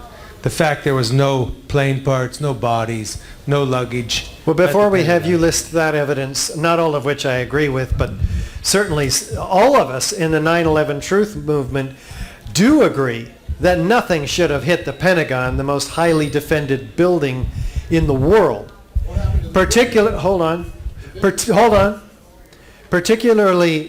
Hani Hanjour, who failed Cessna flying school, couldn't have done the maneuver. Say this is the Pentagon here. So what does he do? Come in straight down into Donald Rumsfeld's office, the most vulnerable part of the Pentagon, the roof structure, where you could have taken out the top brass? No. What happens? We're descending in a 3,000 feet per minute drop in a corkscrew spiral, 270 degrees around the Pentagon, giving it every chance to be shot down. This is a maneuver more associated with fighter jets than an airliner, which gives rise to those researchers who say this was no ordinary airliner that could do this, particularly hitting, according to the official story, at the ground. And where did it hit? It hit the Department of the Naval Intelligence, who was doing auditing of the Pentagon, looking for the $2.3 trillion that Donald Rumsfeld was forced to announce that was missing from the Pentagon budget. Just made that announcement the day before 9/11. Absolutely extraordinary. All of us also agree that the Pentagon could release its dozens of high-resolution videos which would show exactly what did or didn't hit the Pentagon. So it is indeed obviously a massive cover-up at the Pentagon as well. This is David Ray Griffin and the dozens of books that he's written that you can get online. We have one of these books here today, 9/11: The Simple Facts. We have DVDs. Ed Asner narrates an incredible 15-minute DVD on Building 7. So if you've got somebody with a 15-minute attention span, this is really actually quite entertaining and informative. But this is the DVD I was telling you about, 9/11 Explosive Evidence Experts Speak Out, in the cardboard version, just $10. I want to make sure you all have the opportunity to take that home, as well as our landmark lecture, myself giving 2 hours on the essence of the evidence, 9/11 Blueprint for Truth. We have that back there as well. So in your follow-up efforts, we want to make sure that you have access to these resources, including lots of t-shirts. You put on a t-shirt, somebody asks you, what is this Building 7? Did you know a third tower fell? Or our other one that says Architects and Engineers for 9/11 Truth, on the back, explosive evidence. That's very helpful. The brochures you can hand out, and the newspaper. Everybody just grab one of our newspapers. You know, people say, oh, I didn't see it in the newspaper, so it must not be true. Well, we have our own newspaper. So, yeah, it's true. We're asking everybody to do something also. Demand a new investigation. Write your television, radio, newspapers. You can do this from your own computer. Send the AE911truth.org link to every architect and engineer that you can find. Everybody else that you know. Do sign our petition. That paper is in your brochure, and you can leave it in the back, or you can sign it online at AE911Truth. But stand up and be counted. This is our petition online that you can sign with. We have many, many different teams. You can join us in volunteering with AE911Truth. We're going to have the local Tea Party be affiliated with AE911 Truth now as a local 9/11 Truth action group. And so do become a member for $2.50 a month on our website. You can join, and you can also join for $5, $10, or $25 a month. That's the kind of support we really need to do the kind of work we really have to do in order to break into the mainstream. And for instance, we were on C-SPAN, which was the best opportunity we've had yet, we feel, in quasi-mainstream, because Washington Journal is that journal that interviews all of the senators, the congressmen, even President Obama. And guess what? Our 45-minute interview on that station got more views than any of those senators or even the president himself. It's the most watched view on all of C-SPAN almost now, but certainly that program, which is a great, incredible opportunity. We're a 501c3, so your check donation is certainly tax deductible. And so we certainly want all of you to support us by drawing your own personal line in the sand Don't wait for the next 9/11. Speak the truth about 9/11. Because there's people like this guy who are not. This is the owner of the World Trade Center Building 7. And he said, I'll just say it for you, he's interviewed a year later, and he says, well, I was talking to the fire commander, and there's been such terrible loss of life. Maybe the smartest thing to do is pull it. And so they gave the order to pull, and we watched the building come down. That's what he says. And he says later, oh, I didn't mean pull the building. I meant pull the firemen out of the building. Well, the firemen weren't in the building. They were told not to go in the building. They were told it's going to come down due to structural damage. That was the story put out on the street. So he's caught here and elsewhere in these obvious lies of complicity that are very, very interesting, little confessions of his. Other questions? Yes. In the case of controlled demolition, it's possible that it was triggered internally by a thermal sensor timer or remotely, right? Right. And number two is the devices could have been placed during construction or just a little bit after. Probably not. For the purpose that down the road, these buildings were 30 years old at least, right? Well, more than that. They were built in the late 60s. Okay. Early 70s. For the purpose that down the road, if they wanted to... Put the microphone to your lips. If they wanted to demolish the buildings, that would be the way to do it with the thermite devices. Well, buildings aren't set up when they're constructed with explosives in them. Nobody would insure them. Nobody would occupy them. Certainly afterwards. Well, obviously afterwards, no, but right after construction. Interesting you mentioned that, because we actually have an elevator modernization the 9 months prior to 9/11, which would give access to the core columns and beams in the building. The 9 months Ace Elevator had this contract, in fact, and it was documented very well in elevator world. And they're in the middle of this modernization, and they fled when the plane hit the tower. 85 of them, and this is quite a scandal documented by USA Today. These are experts in the delivery of the victims out to safety. The elevator cabs are those delivery systems, but they just fled. So Ace Elevator came out of virtually nowhere to get this contract.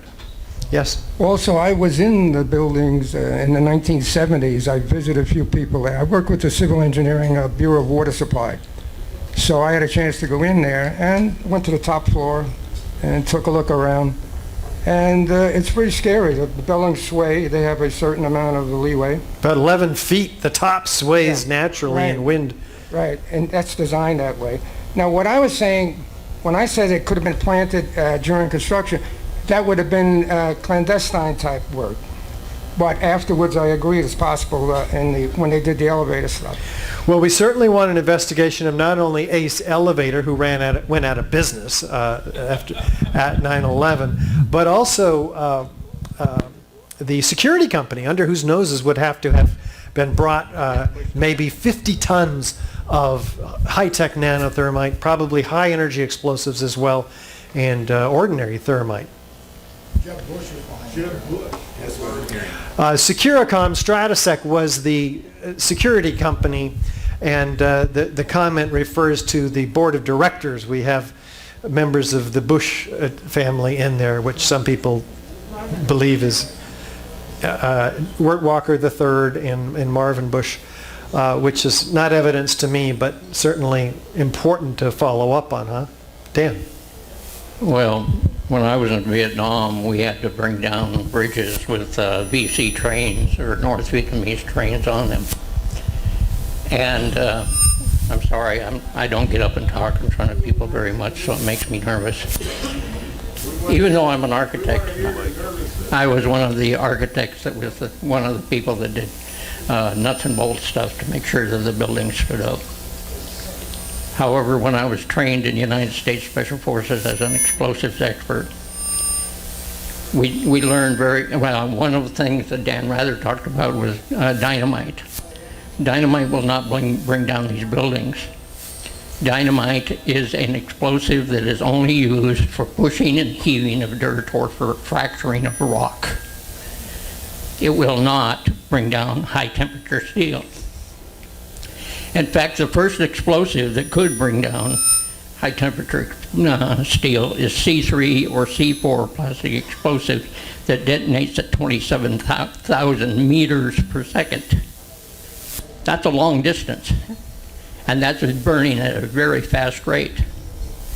Now the next one would be PETN, P-E-T-E-N, P-E-T-N, and if you look it up on the internet, you'll find it. Same way with C3 and C4 plastic explosives, and you can find the detonation rates of them. PETN detonates at 63,000 meters per second, and Semtech, which was originally developed in Czechoslovakia, detonates at 92,000 meters per second. Now, it would take an extremely high temperature explosion to detonate this high temperature steel. The steel will not melt until 27,000 degrees. So you got to have something that will explode at a higher temperature than the steel will stand.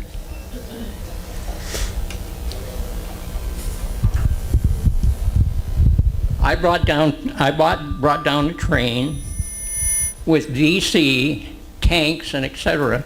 on it, and it was 290 feet in the air. And when I blew the first explosive, it didn't work. Why? Because it had a defective thermite in it. But when we set explosives in Vietnam, we didn't just set it in one location. We set it in multiple locations across a chasm or wherever, even if it was on dry land. So we would blow it, and we would always have a backup explosive ready to go. Because it was raining that day, when I set the explosive off, it did not go off because water had run down and created a problem with the detonation device. So I blew the second one, and it did come down. And what we found out was that there was about 10,000 North Vietnamese troops on that train that went into the chasm down into the river about 250 feet below.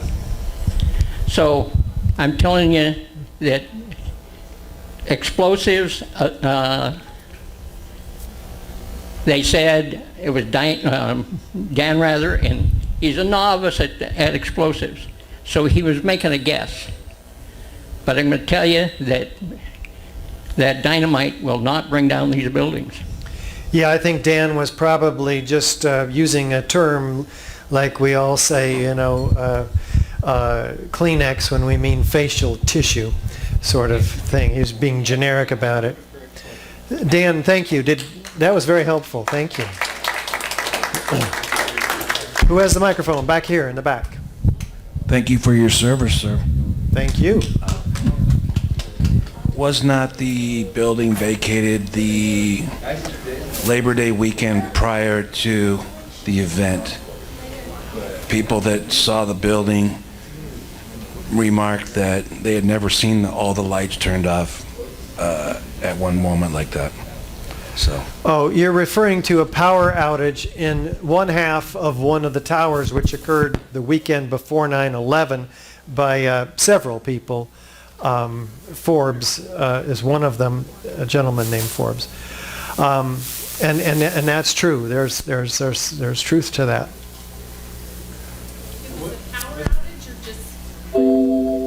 Well, I don't know what it was. An intentional power outage where they actually they had to back up all of their network servers for the companies in this particular half of the South Tower. I think it is the lower half, if I'm not mistaken.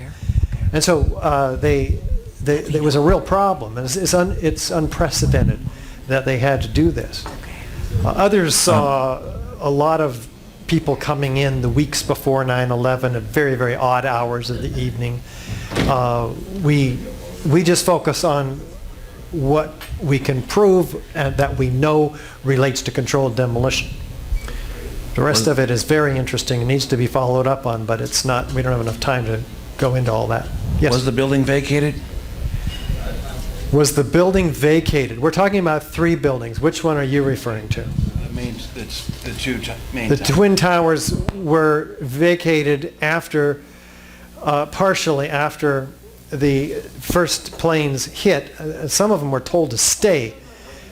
Interestingly enough, there was some jerk giving an announcement to the whole building saying, "Stay in your offices or you could be fired," which is a strange thing to say to a whole group of people with a skyscraper that's on fire. Yeah, it just got hit by a plane full of jet fuel. Pretty extraordinary. Lots of suspicious activity going on, to say the least. What about Building 7? It was evacuated after the planes hit the Twin Towers that morning. And then the explosion in that building was experienced by Barry Jennings and Mayor Giuliani's attorney, Michael Hess. And they were blown around inside the building and describing all of these explosions, and he was describing stepping over dead bodies. So the official story tells us that nobody died in Building 7, but we have this contradictory testimony from Barry Jennings, who lost his life the night before the official story came out in the form of the final NIST report. What about Building 1 and 2? What about them? Were they vacated? People started to leave those buildings when the planes hit the towers. Others didn't. They held their ground, and others couldn't get out because they were trapped. I've heard that the occupancy rate on all of the towers was actually very low, and they were having trouble actually filling some of the floors with businesses. That's right. Has anybody done any, to your knowledge, research on that issue? Not enough research. I wondered about that, as well as... well, can we hold on to that? Sure. A second point for just a minute, because this is really important. The towers, by most researchers, we're talking about 50% occupancy. That was the case when Silverstein bought these buildings in a deal that landed just 6 weeks prior to 9/11. So not only did he have a low occupancy rate, nobody wanted to be in these buildings with these columns every 3 feet 4 inches. These columns, there's more steel than glass in these buildings. You know, in the 90s and 2000, you began to have picturesque windows in these skyscrapers, much more pleasing to occupy. Plus, they were being forced by the city to obey the federal regulations for the abatement of all the asbestos in there, which was a $5 billion job. So there's no reason for him to have bought these buildings in the first place. I've also unless he knew a controlled demolition was coming for him. I've also heard that there's some discrepancies. Okay, sorry, the murmuring you're hearing is about insurance. He placed massive insurance, unprecedented, incredible insurance. I'll get back to you. Okay. I just need to make this point. And so he got paid ultimately twice, $5.68 billion on a mere $125 million investment of his own money, and he ends up with the whole deal. Yes. Yes, I've also heard that there might be some major discrepancies in not only the number of people that so-called died, which we've been told is around, I think, 3,000, but that there are some fraudulent names even in that group. And I'm again asking if, to your knowledge, is anybody looking at those connected discrepancies in terms of occupancy rate and actually who really did die? I think some people are, but I'm not very well hooked into that research. Does anybody else know of a source that could be helpful? No? Okay. Another microphone? Right here. Stand up. No, if you can. Don't worry if you can. Well, I think I heard you say that there is some suspicion that those planes were traded out and that they were actually drones, but then what about what we all heard from family members who got phone calls from people who were on the planes?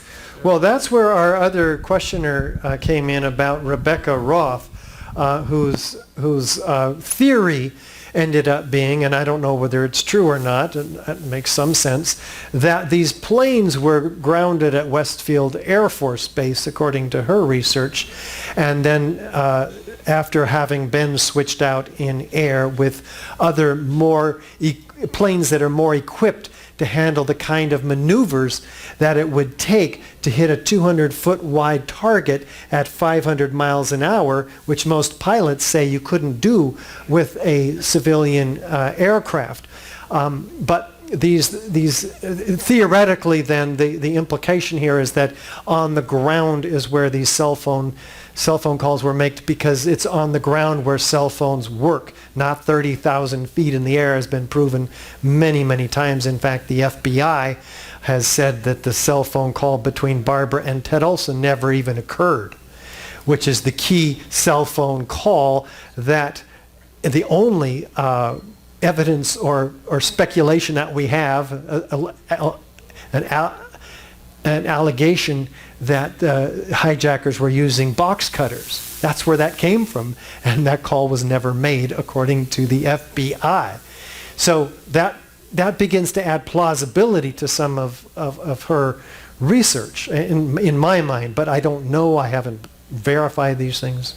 Yeah, I've never heard anybody use this analogy, but there's a few people who've done welding here, and it seems to me like that if the jet fuel could weaken the steel or melt the steel, then that'd be the same as if you were welding with a cutting torch, but you only had the acetylene gas on, and you wouldn't turn the oxygen on, because some people, when you say that, well, between the jet fuel and the impact of the plane itself, that's what brought down the towers, and they pancaked. But if you just said, like welding, it's you can't weld, you could stand there till hell froze over with just the acetylene gas on. You have to turn the oxygen on too to get up to 6,300 degrees. Yeah, let me address that, because jet fuel is just kerosene. If you ever have a kerosene lamp, it's a very smooth burning fuel. They can get it really hot in a jet engine, but it's just kerosene. And so what we have in the Twin Towers, according to NIST even, is that 90% of this jet fuel is burning up outside the building. The remaining 10% burned up within 10 minutes. The towers didn't come down for 45 minutes or an hour and 15 minutes after that, when they claim that the fires, normal office fires after the jet fuel's all burned up, weakened the steel and we have a gravitational collapse, which we've disproven by virtue of the fact of the evidence that we have for the explosive demolition in these buildings. So we don't argue with structural engineers, fire protection engineers, anybody else about what jet fuel or fires can or can't do to steel. It's completely irrelevant. We're talking about the 10 key features of explosive demolition, which you have listed in your brochure for you. That's the argument we're making.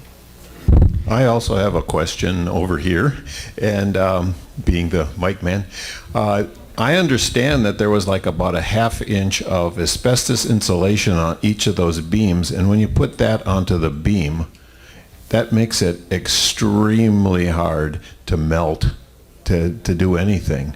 Now, I don't know if it was the ½ inch, I might be off on the measurement, but that was what they had to get rid of, that they were trying to abate that asbestos exposure. Yes, the fireproofing had asbestos in it originally, and interestingly enough, the fireproofing retrofit that went on the months and up to a year, I think, before 9/11 was done on the floors above and below the point of jet plane impacts for each of those towers. In the South Tower, lower, and the North Tower, higher. But the floors, 5 or so floors above and below, those points were the floors that were retrofitted. And in Kevin Ryan's mind, that's extremely suspicious. And he documents this carefully in the Journal of 9/11studies.com. And we know that the nanothermite was, for instance, placed with fluid applied, because it's dual layered. In some cases, 3 layers, these small chips of nanothermite are found. So it could be that that nanothermite was put on those floors in that retroproofing under a black operation, without perhaps the appliers even knowing, you know, what they were doing. I don't know. Well, if they were drones, where are the people? Where's David Angel? Yeah, we don't know where the people are that would have been in those planes. It's a great question. It's a very important question. Yes? On an island somewhere? Yeah, we'll bring the microphone over to you. Yes? Thank you very much. My name is Peter Davenport from Lincoln County. And I'd just like to echo this gentleman's comments earlier, thanking you for your dedication to this cause. This is extremely valuable information. And I know from experience, to put on a presentation like this takes hundreds, thousands of hours of work, investigation, and preparation. And I just wanted to say thanks very much, I think on behalf of everybody here, for having done such a wonderful job of it. I came here with 2 questions. I heard your earlier comment that you're not so interested in who did it as how it was done. But well, wait, I am interested and curious tonight, in who's done it, but I just Good. don't have that information to offer. Yeah.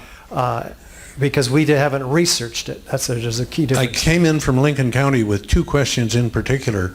Are you familiar with the reports, fairly well substantiated to my eye, of the Israeli art students who requested access to the Twin Towers for months before the attack, ostensibly to draw New York City from a high vantage point?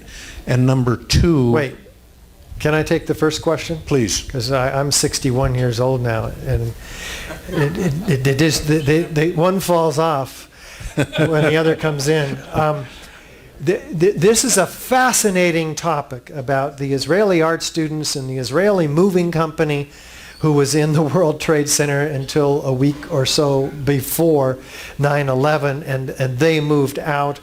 There were art students in the World Trade Center. This is another part of the research of Rebecca Roth, actually, that it was uncovered before her, but there's boxes of the art students are photographed in a book called, anybody have the name of that book?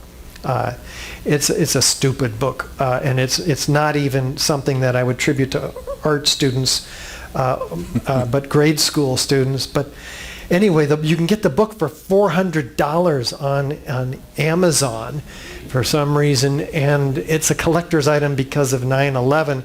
In it, anyway, they have photographs of themselves with rappelling gear, these art students, and boxes. Can you just wait a second? No. What do you mean repelling wear? Repelling gear. Belts and carabiners. I just wanted to know. But you got it now? Yes. Okay, great. Sorry. So, thanks for being frank with me. I appreciate that. There's a whole wall full of boxes of fuse holders. These are very clearly labeled, BB, whatever it is. That's the model number of a fuse holder. We called Tom Sullivan, who worked for Controlled Demolition, Inc., who signed our petition as a former explosives loader for CDI.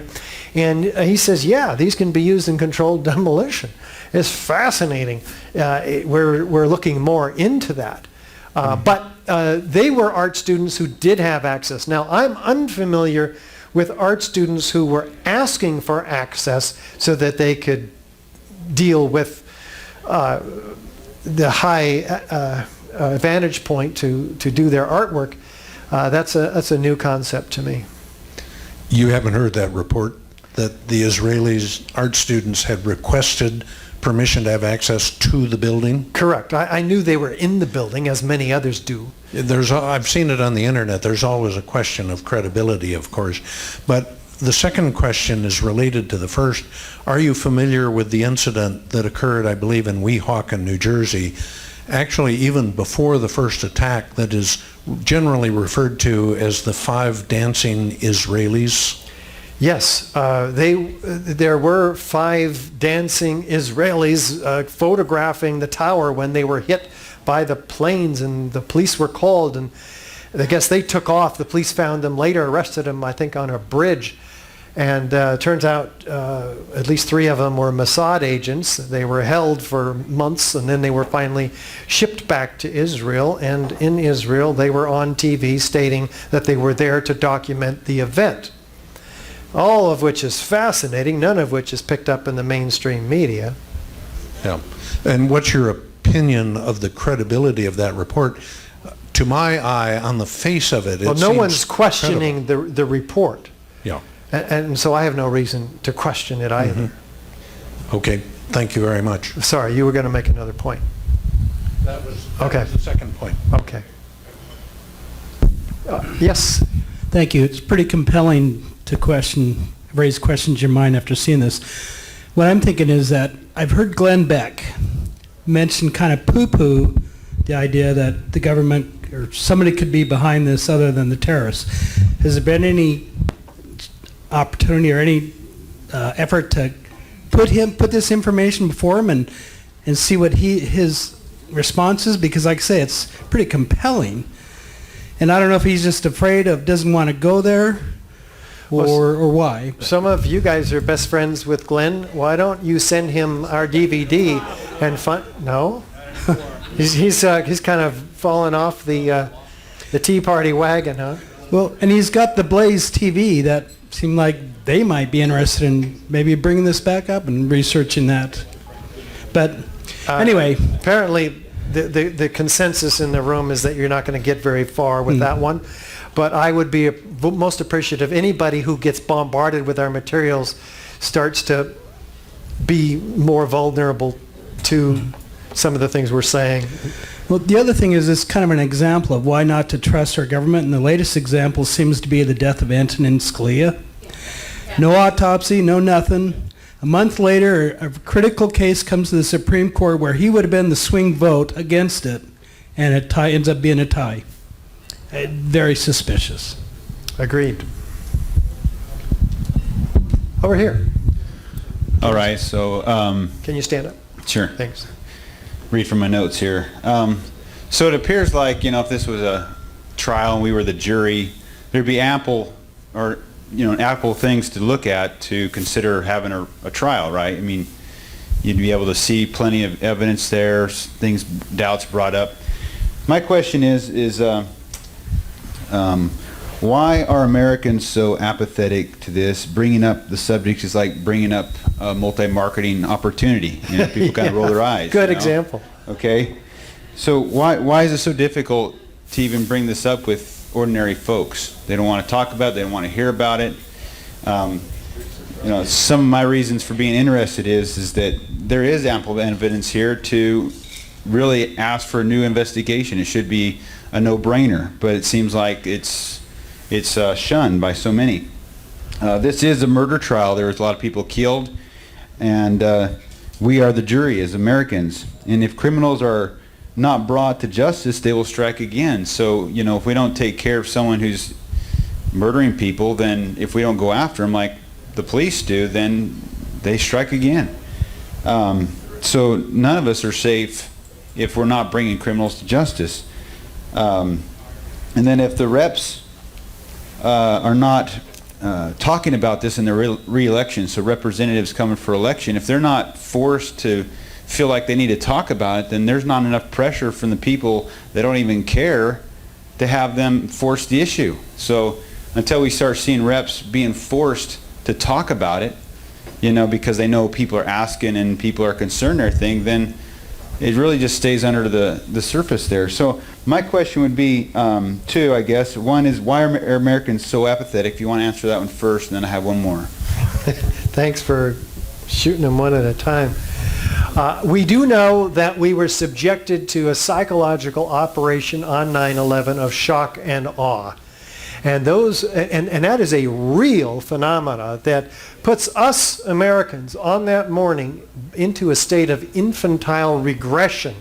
We're literally in shock, and it is a painful place to be in, and it's dissociative too. We're kind of like not in our bodies, so So we're very susceptible to what we hear and see, i.e. additional fear, terror, explosions, people falling and jumping out of buildings. It was just a massive, painful moment like Pearl Harbor, where we were attacked, in this case on our mainland. And this was very carefully orchestrated with the information that we were given, the official story again and again pounded in on every channel for days and weeks. And we are looking for answers in that place that will take us out of our pain, those of us who, and those answers came in 48 hours, right? Here's the 19 fundamentalist hijackers, box cutters, the whole story. And we bought it hook, line, and sinker. We zipped it up, conveniently stepped out of that area of our lives, and we do not want to go back again. Now, 15 years later, some of us are waking up and open to evidence. Most Americans are not. You can say, I mean, if 2,500 architects told you that your house was in danger of collapse, would you listen to them? Yeah, I mean, this is a lot of powerful testimony, and yet we can't get PhD physicists to even acknowledge that this information might be true. Engineers, architects, many of them can't go there. They won't. They formed an opinion. A physicist will tell you, oh, that's the only way the building could fall, at free fall. It's 90% air. They just make up stuff, ignoring those columns that are 5 times stronger than they needed to be to hold up the building. For the life of it, all of a sudden they just disappear, and even a physicist or an engineer will ignore their own rational process because it's been subverted by the old part of our brain. It's hardwired to not go there, to make up something that makes no sense, and that's what many of us do. They get grants, and they're willing to sell their soul to the devil to lie to get their grants. And there's people who lie. And the federal government funds 99% of the universities, and that money has been threatened on the occasion when, for instance, Stephen Jones at Brigham Young University lost his job at the university, and others have lost their jobs, speaking about 9/11 at their universities. It's a powerful way to control the research that goes on, and the discussion, and the guest speakers. I've been to 50 different universities to speak, but rarely have we been invited by the university, although there's about 5 exceptions which were very, very controversial as a result.